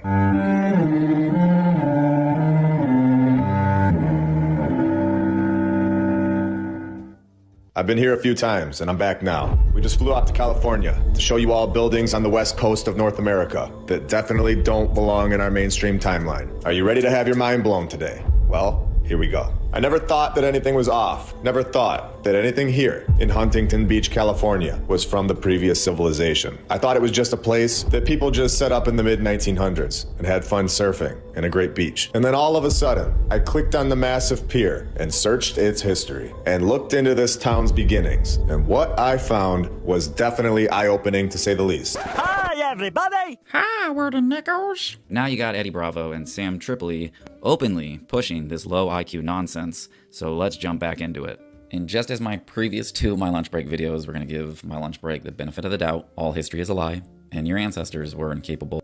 Right here, this video, Balboa Park. Like, this is Balboa Park. This is San Diego. I've been to this place. I used to live in San Diego. I went to this park many, many times. It's pretty cool. It does not look like it's impossible to build, though. Of building something as simple as not only a wooden pier, but a concrete pier as well. The pier was built in 1902, before Huntington Beach even became a town in 1909. So 7 years before it was a town, they needed this massive pier? Okay, so let's go even deeper. The population of Huntington Beach in 1910, 8 years after the pier was created, was only 815 people. So let's do the math here. 1920, 10 years later, they doubled their population. So 8 years before 1910, how many people were even in Huntington Beach, California? Like 400 people? What are they doing constructing a massive pier that extends 1,000 feet into the Pacific Ocean? Oh, I don't know, maybe fishing? You have to eat in order to survive, and there's no law that says a town has to be incorporated in order for residents to build a pier, which helps secure food for their prosperity. Any more brain busters? It seems odd, especially when the exact same year, pretty much, that the town began, in 1910, when they finally started documenting things about this town. So this is actually pretty laughably comical right here. We've got two arrows. One is pointing to the first line of the sentence there, and then the other one is pointing to the third line of information. But we do need a third arrow, and that third arrow is going to point right to the second line of this information. So let's go ahead now and just read the line that was worth skipping. The Huntington Beach Company, Standard Oil, built a wooden pier at the terminus of Main Street in 1904. So for those of you who might not be aware, oil is a pretty big deal. There's even this term petrodollars, also known as petrocurrency. So oil makes money, and people like money. There are no nations. There are no peoples. There are no Russians. There are no Arabs. There are no third worlds. There is no West. There is only one holistic system of systems. One vast and immane, interwoven, interacting, multivariate, multinational dominion of dollars. Petrodollars, electrodollars, multi-dollars, Reichmarks, rims, rubles, pounds, and shekels. It is the international system of currency which determines the totality of life on this planet. This is a photo of Huntington Beach from 1920. So you don't really need to worry about what the population of the town was, because it wasn't the town building the pier, it was an oil company.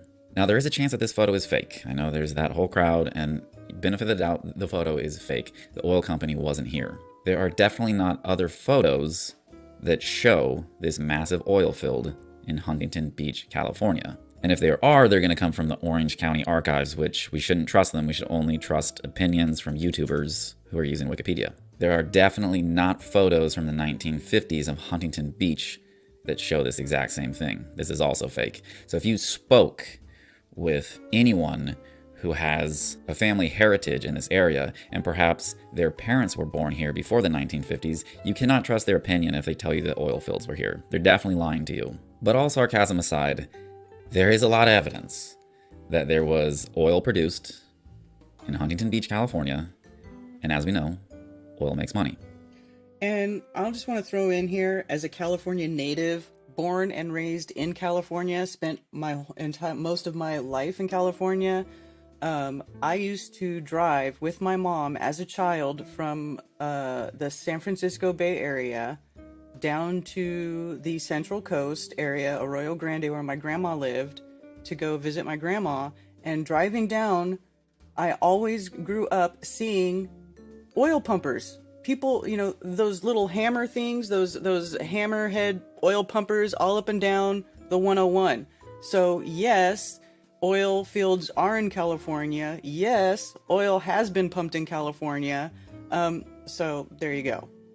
But here's the real whoopsies. My lunch break claims that the 1902 pier extended 1,000 feet into the Pacific Ocean, but as pointed out from reading that second line, the Wikipedia entry is referring to the second pier built in 1904, not the original built in 1902. So either this is evidence of a horrible researcher, or this channel actually feels this confident lying to the audience. In this photo from 1920, when we zoom in, you can see a wooden pier that roughly appears to be 1,000 feet. If I were a betting man, I'd say this is the oil company's wooden pier. We get the destruction story when it was damaged in 1910 by a severe storm that caused a large portion of the pier to plunge into the Pacific Ocean. After everything that we have seen and everything that we know, this seems very off and extremely sketchy. Let's go ahead and see if we can found it a photo of the original pier. Again, this is about 10-20 minutes of research. Original wooden pier, 1904. Again, benefit of the doubt, all these photographs could be faked, and we're going with only my lunch break's opinion as fact. Everything else is fiction. And this is how the pier looks today, and this is concrete, not wood. But with that said, there is visibly a noticeable difference in this photo, because as we'll hear more on later, the 1914 concrete pier later gets an extension, which was constructed with wood. And just an interesting tidbit that I found out within that 20 to 30 minutes of research, this restaurant is not the original restaurant. There was an even earlier restaurant out there, a Tartarian style architecture restaurant. You guys ready to see it? Here it is, a Tartarian style restaurant that, believe it or not, got damaged by a storm. With some random storm story. It's incredible. Stop it. Get some help. But in 1983, the Tartarian restaurant that used to be there got hit by a storm.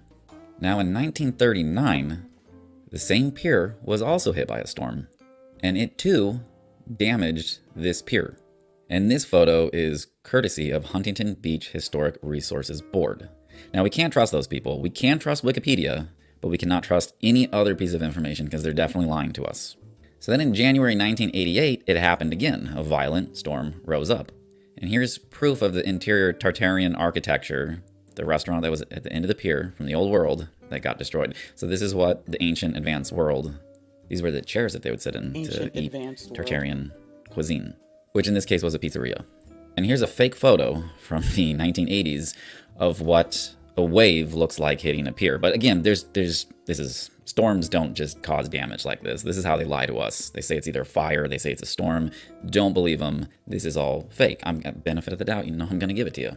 So now that I just proved without a shadow of a doubt that the storms of the late 1930s and 1980s were clearly fake and a lie, we can be absolutely sure that in 1910 this storm didn't happen, because storms don't happen. It's impossible. Just like this architecture, it's impossible for waves to wipe out a wooden pier, because this has been here forever. This is the original Tartarian pizzeria. They're lying to you. That storm in the 1980s didn't happen because waves cannot knock stuff down. It seems odd, especially when the exact same year, pretty much, that the town began, in 1910, when they finally started documenting things about this town. So I just want to stop there and repeat that quote, when they finally started documenting things about that town. I already know my lunch break will not do a response, but what do you mean by they started doing documentations in 1910? Where did you get that information from that the documentation starts in 1910? Well, I think where you got it from is Wikipedia, because it says history, and then you're pointing at a date that says 1910. In 1914, 4 years after this destruction, they build a brand new one, supposedly. And it sets a record for the longest and highest concrete pleasure pier in the USA. In my opinion, this is the original pier. Are you delusional? Do you suffer from a mental illness? Opinion. Nobody cares about your fucking and opinion. really makes you think, what else is in our everyday life that is constructed by the previous civilization and we just never realized it? Do you see how like ridiculous this is? This to me is so ridiculous. Definitely something off. And that's when we know that we need to dig deeper. I agree with my lunch break. Let's dig deeper past Wikipedia. Even before there was a Huntington Beach, the pier was the hub of a waterfront activity, beginning in 1903 when a wooden structure was extended some 1,000 feet to sea. Residents of the new resort community were joined by visitors from surrounding areas in the novelty of being able to stroll so far into the ocean on the pleasure pier. Visiting the pier became easier on July 4th, 1904, when the first of the red cars of Henry Huntington Pacific Electric Railway rolled into the station of the tiny seaside community now called Huntington Beach, in honor of the railroad magnate. But the pier history has not always been one of tranquility. In 1912, a severe storm sent huge surf roaring through the wooden pilings, causing heavy damage as the wooden structure was nearly washed away. Voters approved the idea, and a new 1,350-foot concrete replacement pier was built in June 1914. It had the distinction of being the longest, highest, and the only solid pleasure pier in the United States. The city's population went from 1,500 to over 7,000 in less than 1 year. All was hustle and bustle in Huntington Beach as oil derricks sprang up everywhere. Ocean Avenue, now known as Pacific Coast Highway, was built in 1925 and extended to nearby cities. All this attention and activity on the pier led to the extension of some 500 feet in the early 1930s to improve fishing and to provide a boat landing.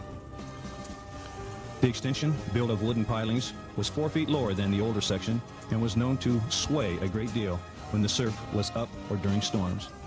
The history of the Huntington Beach Municipal Pier has been one of the storms which have tested its ability to stand against the ocean, and in the late 1930s, the storm came again, this time with the force of a hurricane, and during a 20-hour period in 1939, the end 250 feet of the pier collapsed. But the people of Huntington Beach repaired their piers again and again as the storms continued to take their toll.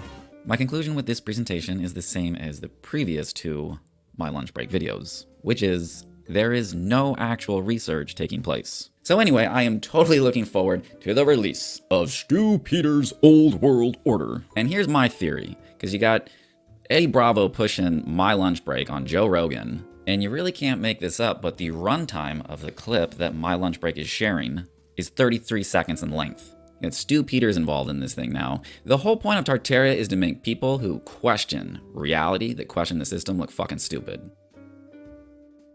I agree. But if you were to try to make in 60 minutes, and you're going to take a few minutes of Longo and Leakett and Gibson. I mean, these are guys that are known to be able to really just be able to talk. So to be able to get Matthew Smith at the bottom, he is a 25-year architect, man. And in my opinion, he's a whistleblower, and that's funny to people, I'm sure. But man, he's been an architect for so long that he knows what's going on, in my opinion, and he said a lot of stuff in this film. And as you've heard from Sean Hebler himself, Matthew Smith, a 25-year veteran in architecture, has been described as a whistleblower.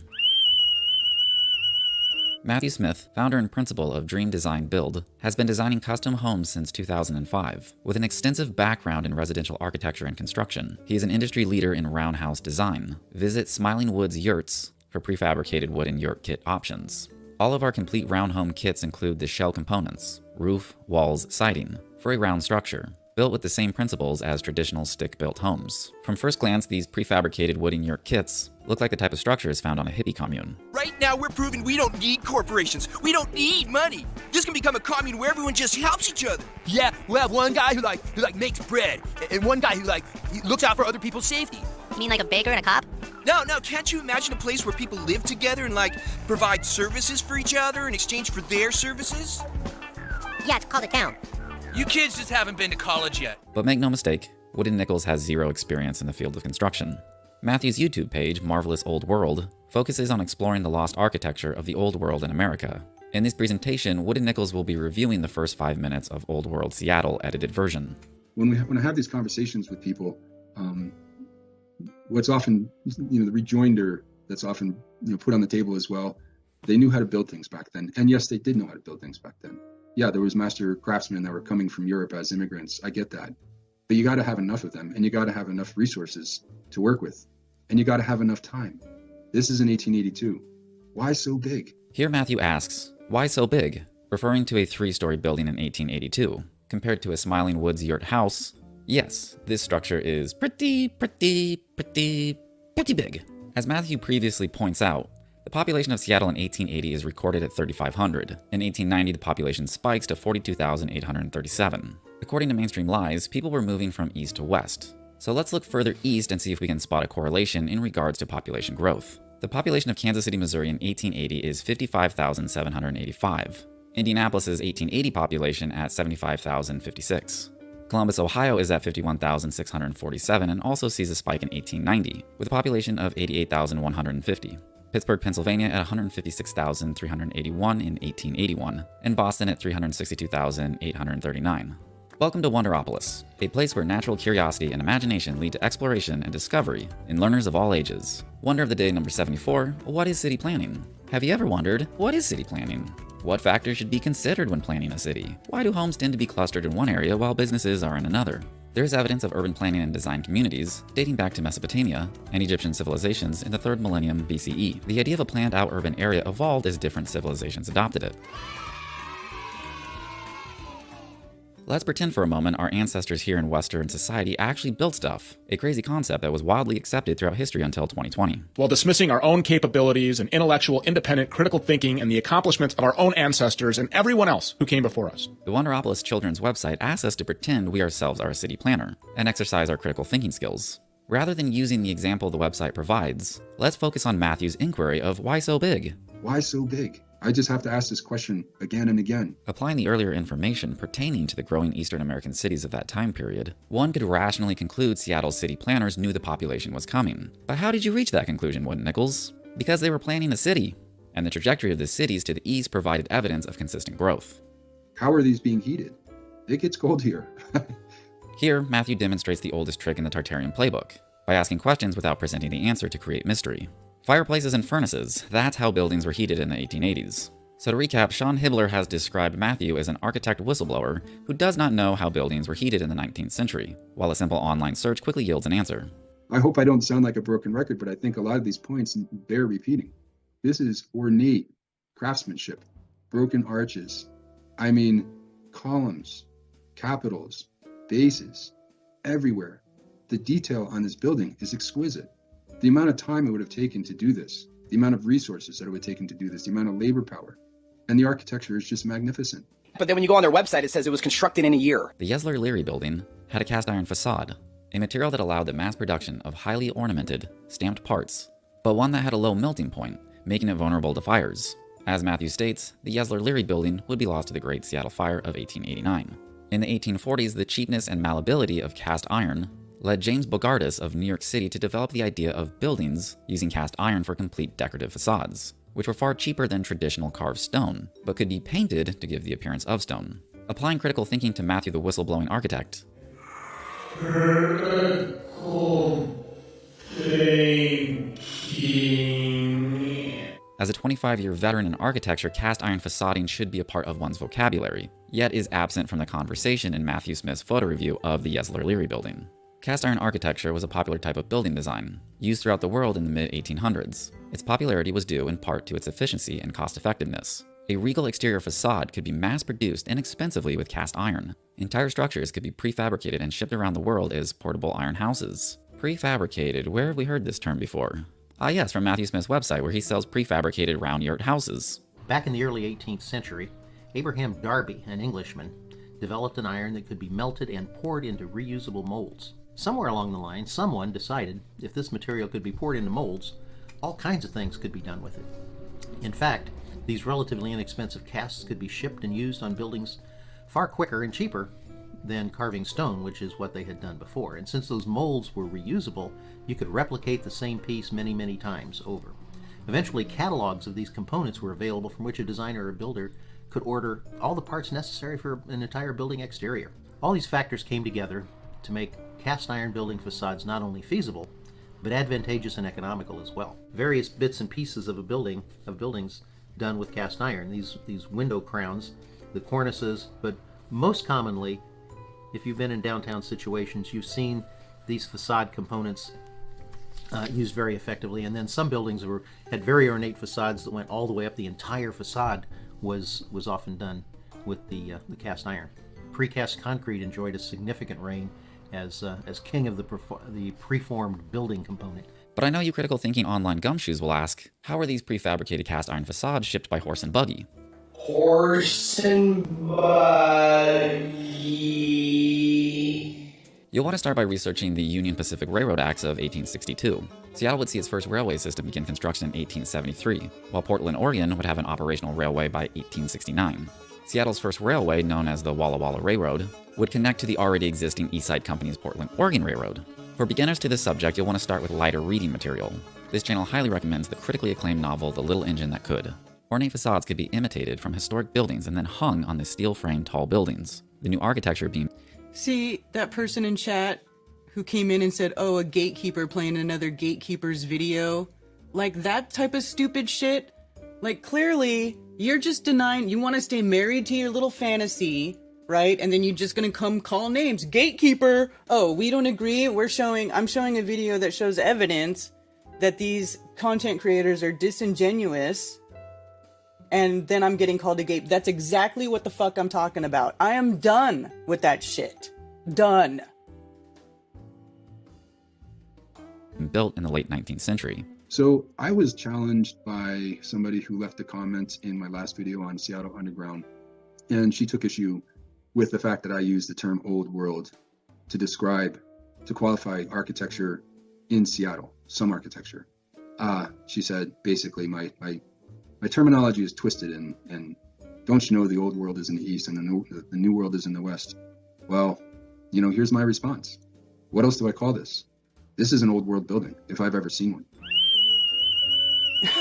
And what is this top made out of? Is this roof here? Is this metal? It sure looks like it. And here it shows up in 1882, according to the official record. Here's where the lady is right, and the terminology is being twisted by Matthew and his fellow Tartarian researchers, whom now identify as Old World researchers, whose pronouns are they, them, fifth columnist. Byzantine architecture is also being described as an Old World architecture. Romanesque is described as Old World architecture. Gothic is described as Old World architecture. Pyramids are described as Old World architecture. These four styles of architecture are completely different, and when using the power of observation, belong to different regions and different time periods. But the they, them, fifth columnists are twisting all styles of architecture into one, which was previously described as Tartarian architecture. Yeah. Spoon-fed this dumbed-down, cartoonish, simplified version of history. To be a hypocrite doesn't mean that you make mistakes and you don't always live up to what you believe. That's not hypocrisy, that's called humanity. Let's understand what the word means. When it was used in its original context, it meant an actor. It was the word used to describe an actor. In fact, in Greek culture, it had no negative connotation whatsoever. You would just say, well, he's a hypocrite. Or another way to say, an actor. Many times we admire them. We think they have a lot to tell us. Without their makeup and their costume and their cleverly written lines, we realize these people are not the characters they play. They're actors. Maybe they're very good at it, but they're pretending to be something they are not. That is what a hypocrite is, and this is what we are not to be. Another common tactic from the Old World researchers' playbook is to state, we find the same type of architecture all around the world without providing any proper context. For example, the LiDAR drones uncovering vast swatches of the Mayan Empire in Central America have yet to reveal a star fort. As Matthew highlights Seattle from the late 19th century, neither Romanesque, Gothic, or any other style of early world architecture is featured. The style of architecture found across the world, which the they, them, fifth columnists are referring to, is known as neoclassical, a revival of classical architecture during the 18th and early 19th century. The very first version of precast building components was right there at hand. and the timing was perfect for such a material to hit the market. Victorian and neoclassical buildings were in vogue, and more buildings were being constructed with steel skeletons, onto which it was a simple matter to attach the facade components. While architect Matthew Smith sees an old world building, Woody Nichols is witnessing an architect that has been duped by architecture. Throughout the late 18 and early 1900s, almost every major American city was burnt to the ground. And many of these fires, like the Chicago fire of 1871, have just never been solved. Their cause is just unknown to this very day, or at least that's what the history books say. Here, Stu Peters shows an image from the Great Chicago Fire aftermath. According to a 50-year architect, architectural ironworks would explain why this galvanized iron facade component is still standing. But since Stu Peters is on a crusade to preserve Western history, let's fact-check the 50-year architect, who may or may not be a Zionist Jew trying to hide the history of giants from us.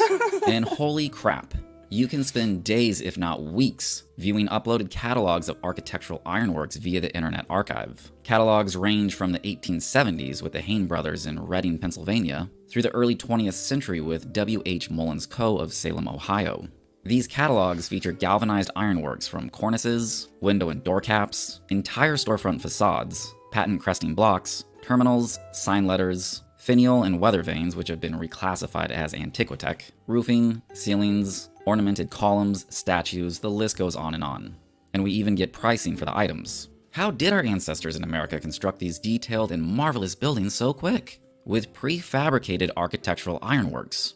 No master masons required. Kinda like how you don't need to be a carpenter to put IKEA furniture together. Though I'm sure my lunch break would struggle to follow simple directions, since he's proven to be absolutely useless. Maybe if lunch break had this guy as a father growing up, he wouldn't be embarrassing himself all the time on the internet. Gotta measure this. I said fucking hold it. Hey! Of course, you can always ignore this information and go full retard like Keebler and Stu Peters. You was farting in bathtubs and laughing your ass off. Yeah. There's nothing more patriotic than erasing your own history in favor of fairy tales. Did I say patriotic?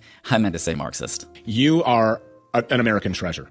As Keebler states, Dr. Narco Longo, otherwise known as Old World Florida, will be reviewing his film prior to Old World Order's release to the public. I hope the good doctor has plenty of radiated bong water and Adderall handy, because he'll have quite a lot of fact-checking ahead of him.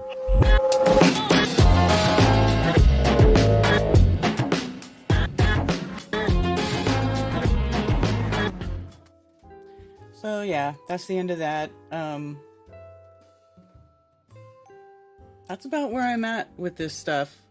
And I don't want to keep talking about it. I'm done. I'm going to start focusing on the stuff that I want to put out, which, like I said earlier, involves me streaming much less. So, I have, like I said earlier, I'm not doing Strange World anymore.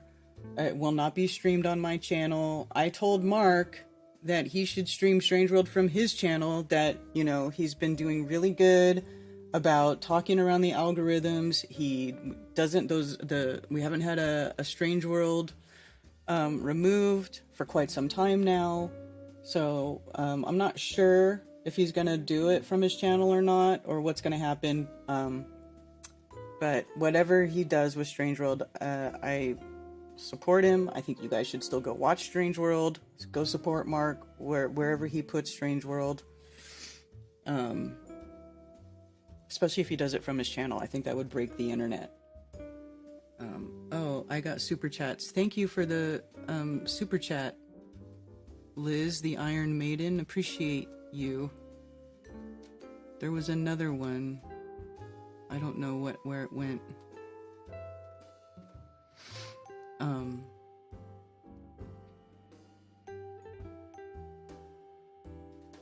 Because the clickbaits, the revenue, Dave, that's why.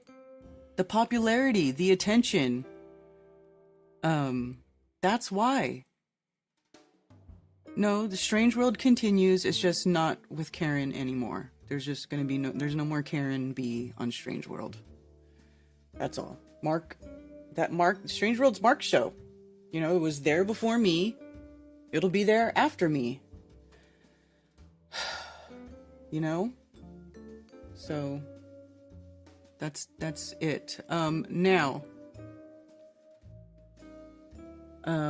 while I was talking, I did get a message regarding this venue, and it looks like we could move forward. So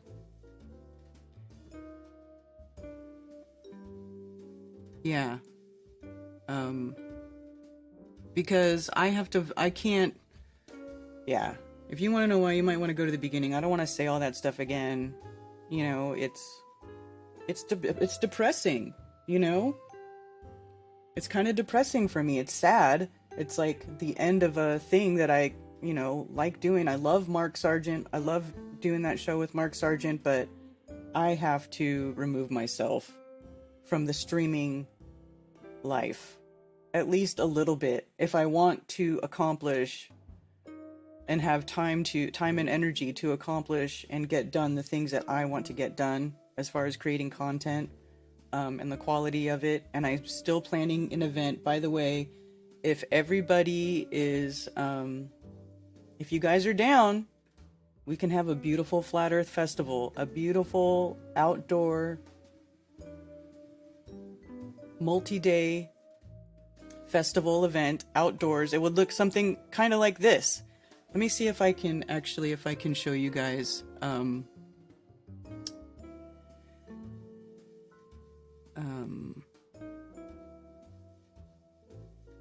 Yeah, bring Patricia back. Yeah, well, honestly, I don't know if Mark Sargent's going to be doing shows with Patricia again. Like, don't get your hopes up that that's going to happen. I don't know what's going to happen. I know Patricia said she's coming back. She's going to be doing her channel, whatever, you know. She was really good at doing interviews, you know. I don't consider myself an interviewer. I don't consider myself a talk show host. I don't consider myself like that type of personality. It's really just not. It's not what I desire to do. It's not what I desire to be. You know, and I don't, you know, I have to do something that I love doing. I want to do something I love doing. I don't want to do something that I don't like doing, or that makes me upset, or makes me feel like I have to bite my tongue, or, you know, go along with stuff that I don't want to go along with. I just can't do it anymore. So that's it. In South Carolina, in Spartanburg. Okay?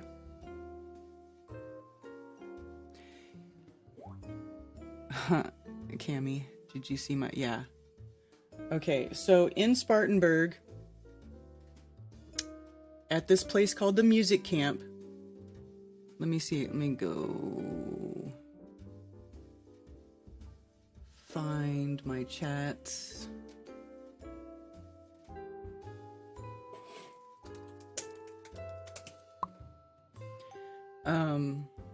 Anyway, this venue is killer. It is absolutely killer.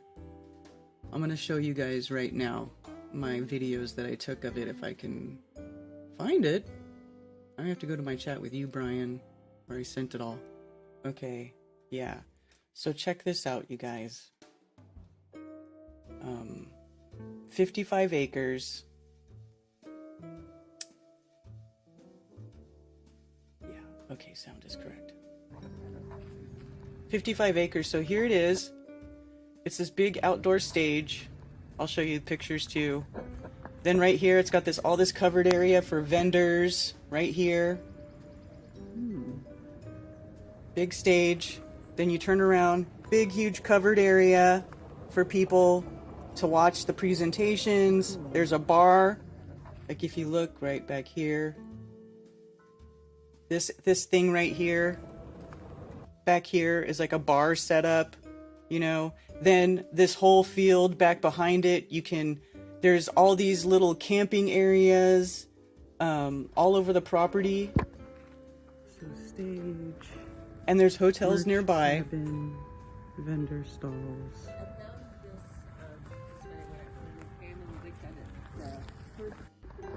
Okay.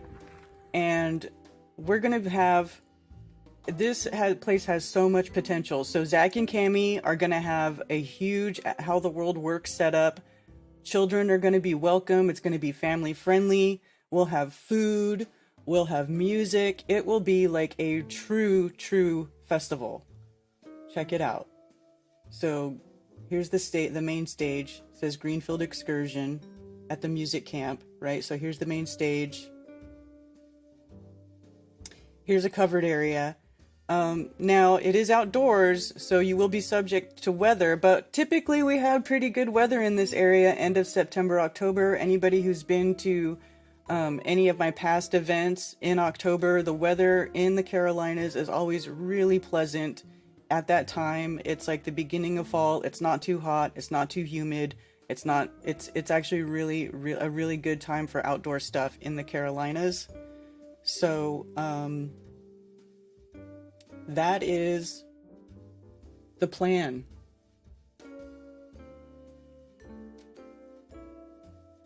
Can I give out dabs at the bar?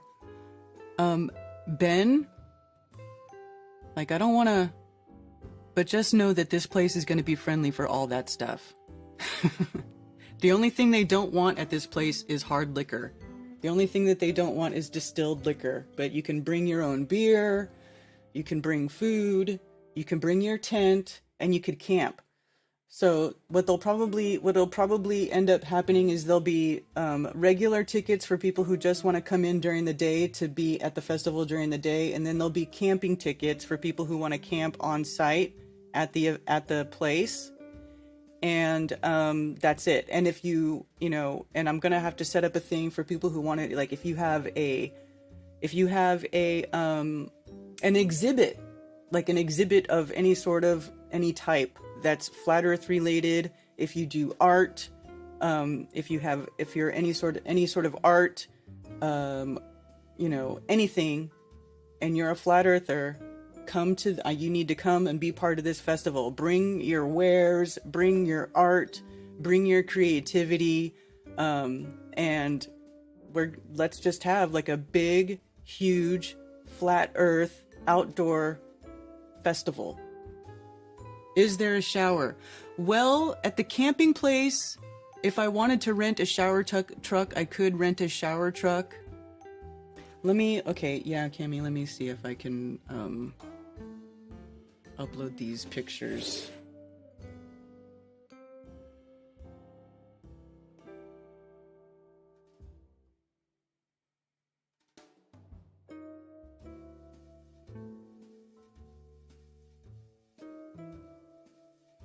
Let me, hold on. I'll upload all of the stuff that I took. It's really a beautiful property, you guys. Seriously. It is wonderful. Dab off by the oak tree.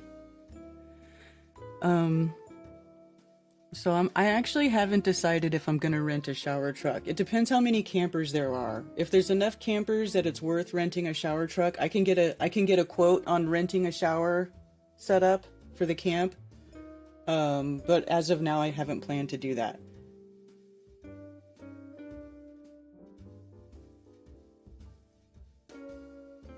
There is a green bud old tour bus set up like lounge for speakers to chill. Yes, Ben, 100%. When we saw that, I was like, this is Ben's spot. This is the dab station.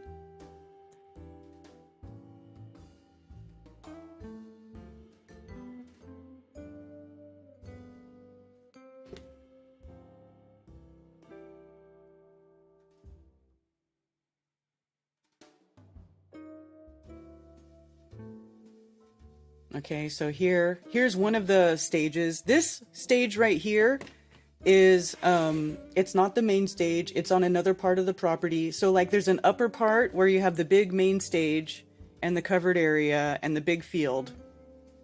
And then behind that, on the lower part of the property, there's other stages. There's another big pavilion that's like a covered area with a stage where like that whole place in and of itself could be a whole separate part of the event. Like it's going to be where you can break off and you can go do whatever you want. If you want to go over here in this section and talk with people about blah blah blah, you go over there. You want to go over here and listen to music, you can go listen to music. You want to go watch presentation, you can go watch presentation. If you just want to go walk around in the woods and be in nature, you could do that too. It's like all open. It's like a nature wonderland with all these really cool shelters set up all over the place. Like if I had property like this guy, I would love to do what he did.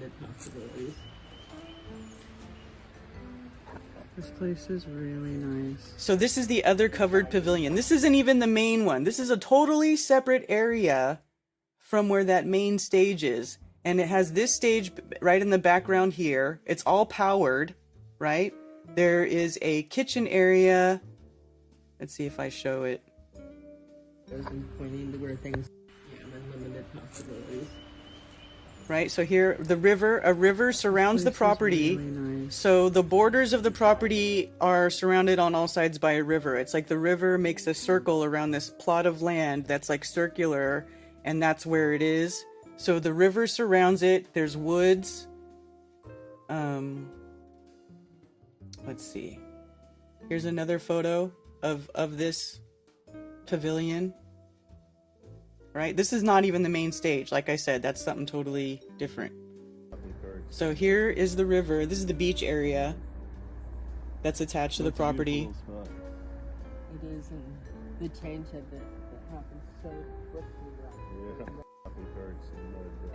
So right here, there's like a little trail that leads off to this little beach area. You can go to the river. This is the big upper part, the main part. Stage, huge stage, lots of covered area for vendors, like I said.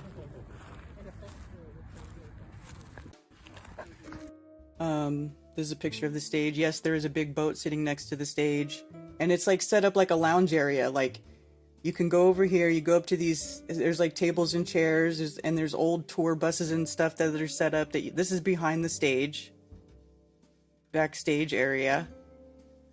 Power. I was taking picture for techie stuff. Is Nathan still here? Commercial sound and video? Because I haven't showed this to him yet, so he should be looking.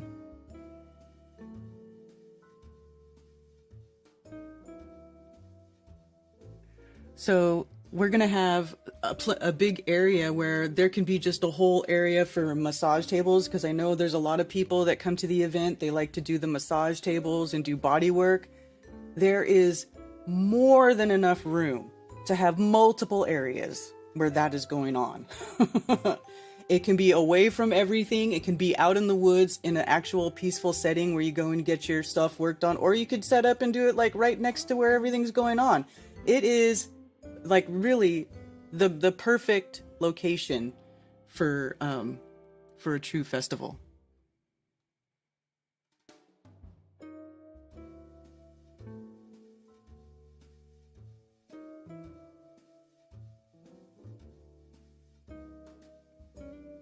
Yeah, there is a river area. You can go in the river if you want.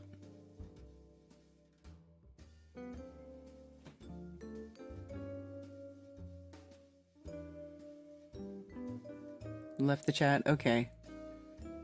Well, I'll send him a message about it then.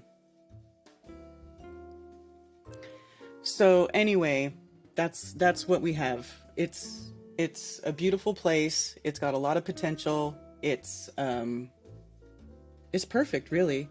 So I hope that you all will join us for the next Flattoberfest 2024 in Spartanburg, Spartanburg, South Carolina. Same airports that are typically used for any other thing that I do out here. Greenville, GSP, Greenville, Spartanburg International, or Charlotte, or the CLIT, as we like to call it. CLT is the code for the Charlotte airport. Those two, like I said, this place, tons of parking. You can bring your tent and you can camp inside, or you can drive down. You can stay at a hotel. The hotels are nearby because while this place is a huge chunk of property and it's very, it looks very isolated and out there, it's actually not that far from downtown Spartanburg. Hotels are nearby, just a couple of miles away. So if you aren't a camper, I'm not a camper. If you're not a camper, you can stay at a hotel and you can come in during the day and then leave at the end and go back wherever. But or basically, you know, leave whenever you want. I think they close the gates. I'll have to find out for sure if they close the gates between midnight and 7:30 a.m. Just for safety purposes. But you could basically, you know, just do whatever you want. Can there be guns there? No, no guns. The property says no guns at all, and I think that's probably best.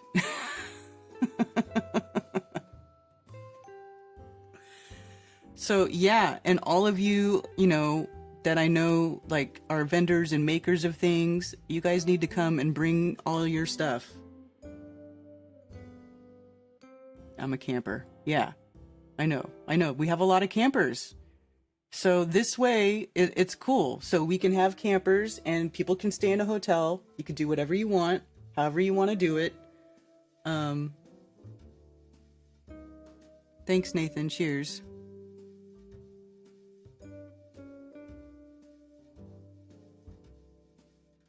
Having and maintaining a YouTube channel can be a lot, right? Like it's not where I want to spend all my time focusing on that and streaming all the time. And, you know, like I have other things that I want to do. I've just feel like I've outgrown it. And I don't want to make enemies of friends. I really don't. I really, really don't. I don't. You know, and I don't want to argue with people, but I have to have boundaries for myself. I have boundaries. I'm going to stick to those boundaries because I put them there for a reason. You know, I have a certain, you know, ethical and ethical standard. You know, there's a certain level of integrity I like to keep about myself. So this is it's just for me. This is what I need to do for my sanity and to, you know, make it so that I'm able to keep contributing in a positive way. That's all I'm doing. Now, I know this is probably going to upset some people. I'm sure there's people who are mad at me. I'm sorry. I'm just sorry. I love you guys. I don't want to argue. But there's certain things that I cannot be a part of or endorse or be attached to.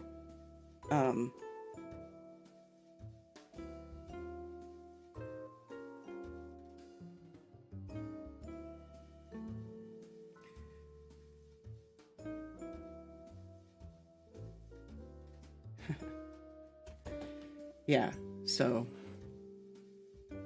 that's it. I had some sanity once. Yeah. Think I might be camping. I mean, it could really be a big, fun camp out if you guys are into camping. I mean, this place is amazing. It's amazing. And it's huge. And there's so many places to just go walk around and explore. Like, it really is cool.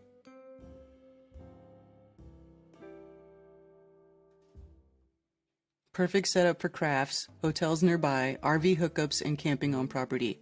Now, they can't dump. The RVs can't dump. But if there are people who want to bring an RV, there are RV power plugins. However, the place only has so much power. So when the presentations or the main event is going on, the RVs can't be using the power because it draws power away from the stage and whatever's going on there, right? So like we'll have to work all that out. But if there are some people who want to RV, it could be done. We could even bring food trucks. We could bring a food truck onto the property and plug it in and have it be sitting up on that hill up behind the stage, and like have that all going on while the event's going on, you know? So like it could feasibly be where you wouldn't even have to leave the site for like 3 days if you really wanted to do that.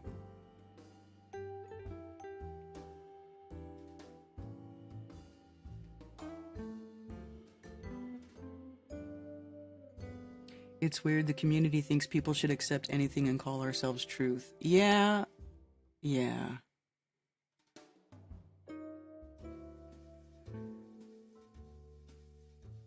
Opposite of Vegas. Exactly, Sarah G. Exactly. The opposite of Vegas.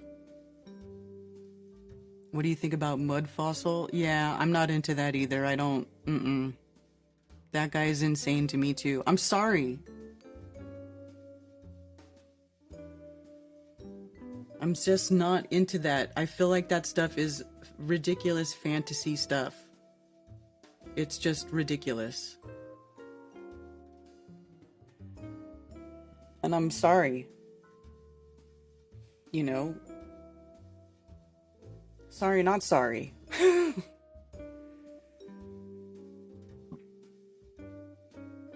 Yes.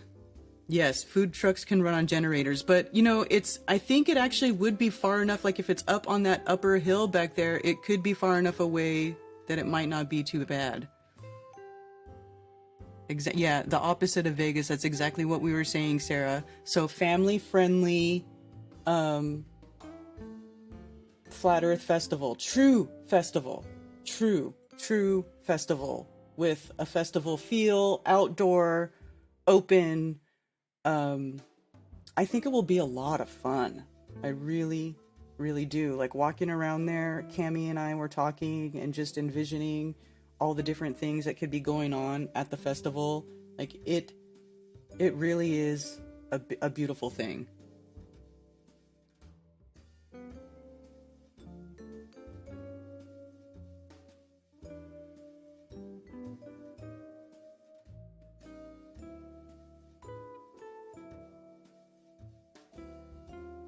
Dogs, yeah, that's right, Cammie, dogs welcome. So you can bring your dog. You know, people in the past had asked him, can I bring my dog? Can I bring my dog? And like a lot of the places are not really that dog friendly. This place is. It is. So, you know, you could make a Karelian booth. A Karelian booth.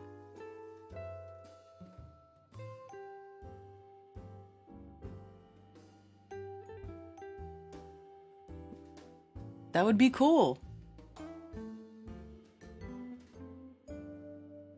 Brian, you might have a dog by then. Weather in late September, usually 80 degrees, clear skies, and night in the mid 60s. Yeah, late September weather is beautiful weather. Can you bring your mule? Probably not.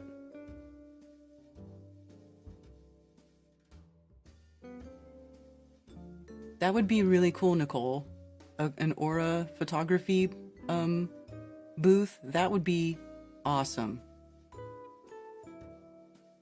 No, they don't have a petting zoo. Hell yes, I'll bring kittens and lots of kittens. Oh my god, Ben. What about UTVs or golf carts? Yeah, they drive around golf carts with golf carts in the venue, in the place. You can drive in there. I mean, I don't know if... Where can I dock my airship? Hilarious. Pussies and dabs. That's funny, Sarah G. Yeah, so weekend of September 28th is what it looks like it's going to be. So 27, 28, 29 of September is what we're looking at for Flattoberfest. We need Chad for a sound bath. If he wants to come and bring his sound bath stuff, he could, but that's a long haul for him. So I have to say I don't know if he'll do that because he's from Utah. And it was easy for him to, you know, get in and haul all of his stuff to Vegas, but that's a long haul for him with all that stuff. So I honestly don't know if Chad will bring his sound bath back, but he's welcome to. Yeah. Yeah, they have a play, a children's merry-go-round.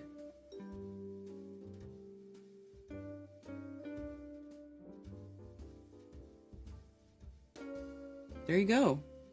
That's so cool, Nicole. A Aura photo booth. That would be awesome. So yeah, looks like it's a go. If everybody is interested.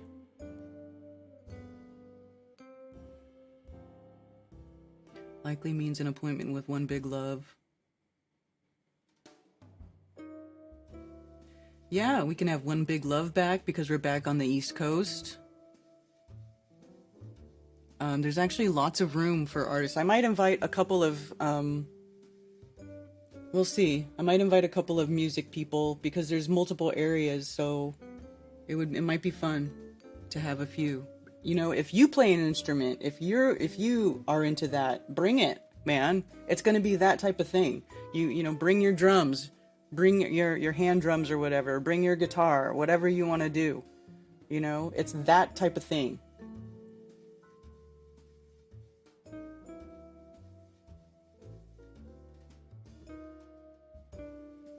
So we'll have stuff set up for the children.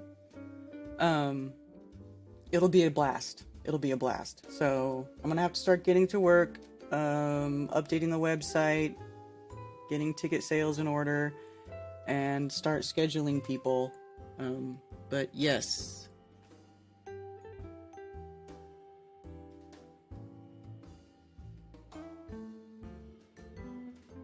Yes. Book the Deftones. Yeah, right. I wish.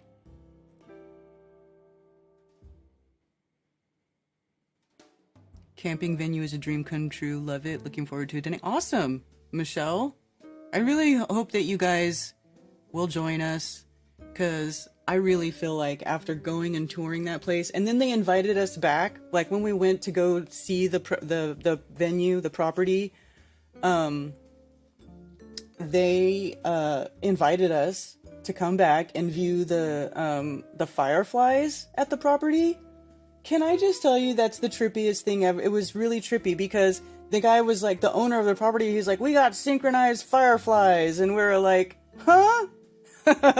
So me and Cammie and Ted and Zach go back to the venue to view the fireflies, and no joke, these fireflies are different than the fireflies in my property, where like my fireflies will do like a long slow blink that lasts like a couple seconds and then go out.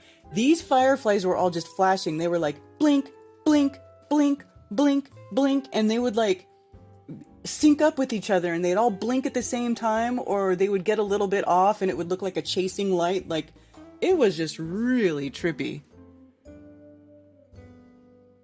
Karen be in stereo? Yeah, I've been in stereo. Just talk to Freddie Badger. Yes, Ben, bring him. All that, all the people, all the stuff. Anybody who's into off-grid stuff, like I would love to bring people who are like into off-gridding, that sort of thing. Gardening.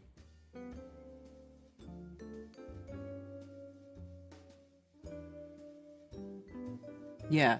And they have fire pits. They have multiple fire pits all around the property with big granite stones surrounding the pit, so you can sit around the fire and like hang out and do whatever.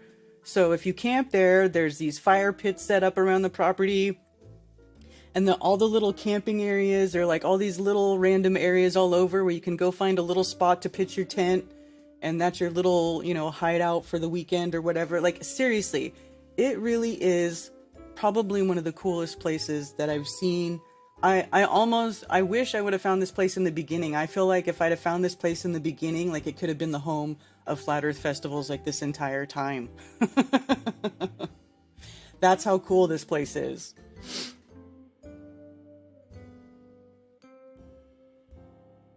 Yeah. Yes, Boston Ray, bring your guitar. Totally. There's not many populations of them. Yeah, Scrotal Xerox, that's what the guy was saying. He says he's got one of the few populations of these fireflies, and they are no bullshit different than the fireflies in my yard.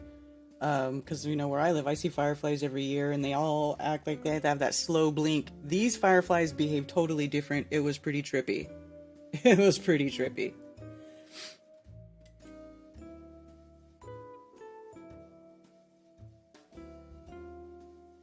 You pushed it 3 years. I know you did, Cammie. and I was like not into outdoor stuff. I was worried about it, but now I think we'll do this one outdoor. Let's see how it goes. I think it will be amazing. I think it will be like epic. I think it will be the best one yet.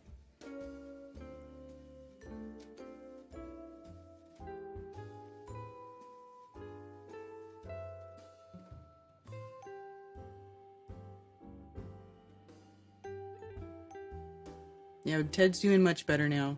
Anyway, I went well past my 11:30 cutoff time because I wanted to talk about Flattoberfest and let you guys know that. Yes, Brian, it's the end of September 28th, the weekend of the 28th, 27, 28, 29.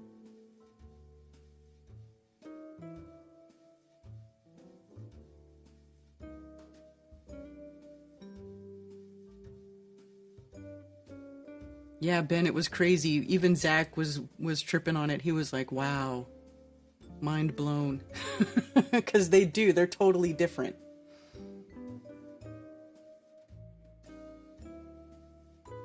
Yeah, they were busy in my yard last night too. I saw them out my bedroom window. They're all the fireflies. So anyway, that's it, you guys. I appreciate you hanging with me today.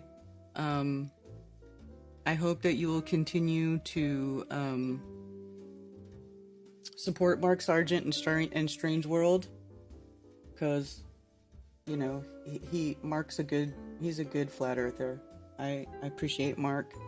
I appreciate him letting me be part of Strange World for all this time.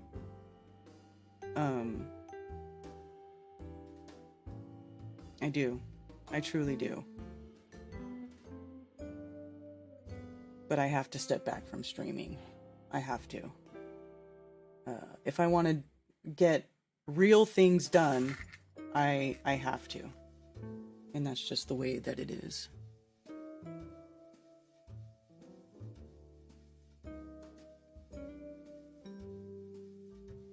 Thank you, Tony Coriolis. It will be the best one ever. It has so much appeal. I'm telling you, I think it will be the most fun. The most fun. Being there at the venue, it will be awesome. So I will have more updates for that coming soon. I'm gonna start working on that. Yeah. And I love you guys, and I don't want to be a hater. I really don't, but I have to, you know, I have to limit my participation in certain things anymore for my own sanity, for my own happiness. Mark's not a handful. Mark is great. Mark's probably upset at me, to be honest with you. But I love Mark. I'm sorry, Mark. I love you. I do. But I gotta change what I'm doing, or I'm not gonna last much longer at all. Because, you know, it was getting to the part where, like, do I just have to close everything down and just go get a normie job and just not be in this at all anymore? You know, and maybe that's what'll end up happening. You know, who knows?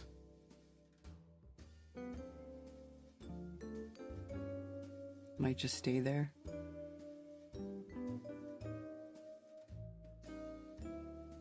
I always looked bored on Strange World. Well, you know, because I'm like running the show. I'm watching chat. I'm watching the stream. I'm, you know, paying attention to sound and blah blah blah. Like, it's my part on that show was more of a technical thing than a co-host anyway. You know? And I just don't need, they don't need me there.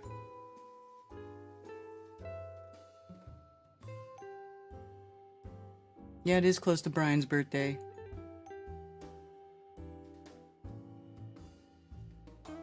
Gonna bring a hammock and park my element near a tree. You could.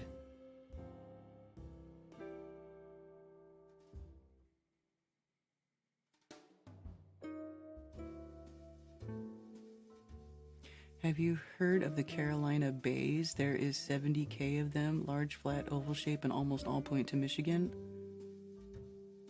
I don't know what that is. Honestly, I don't know what that is. Focus on your passion, not what pisses you off, is the secret to sanity. I agree, Cammie, and that is what I'm going to do. I'm going to focus on my passion. And one of those passions is a level, stationary, geocentric realm, Earth.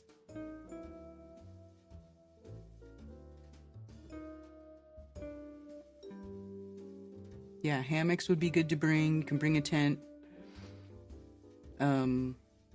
So yeah, I think it's just gonna be, it'll be epic. It's gonna be epic. Yes, yes. A true flat Earth festival. And that's what's up.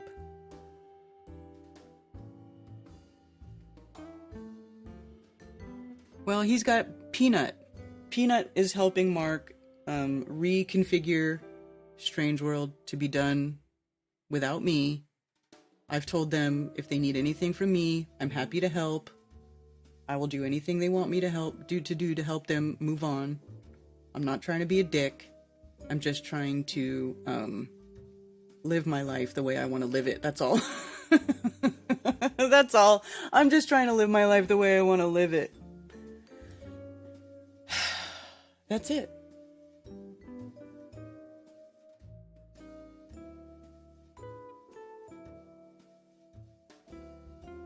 All right. Thank you all for being here. Please stay tuned for further announcements on Flattoberfest 2024, which will be taking place in Spartanburg, South Carolina, at the music camp. An outdoor festival adventure awaits. So that's what's going on. Much love to everybody. Please support Mark Sargent. Go watch Strange World wherever he puts it. I'm hoping that he streams it to his channel, because I told him, I said, Mark, you never stream from your channel. It would break the internet. So hopefully he'll do that, and it'll probably be more successful than it has been with me streaming it on my channel. So, you know, and I hope it is. I hope he does become more successful. And yeah, that's it. So September 27, 28, 29, Spartanburg, South Carolina. Camping or no camping, bring it. Bring your friends. Bring your wares. Bring your art. Make it happen. Let's just bring everything that is the flat Earth culture, right? Because there is a culture around flat Earth. There is a culture developing, a flat Earth geocentric realm culture. So let's bring all that and share it and have a wonderful time together. And yeah, I will see you all soon. All right, take care. And for those who wish to send me stuff through snail mail, you can send it to P.O. Box 10, Earl, North Carolina, 28038. There are also links below for Flat Earth merch, and you can send me donations. And I do appreciate all the support. Sincerely, thank you very much. Also, please go to flatearthfestivals.com for all information about upcoming Flattoberfests and Flat Earth-friendly local meetups. If you are organizing a local Flat Earth meetup, email me at flatearthfestivals@protonmail.com with your meetup information to have it listed on the website for free. For everything else, you can email me at karenbfe@protonmail.com. Thank you for being here.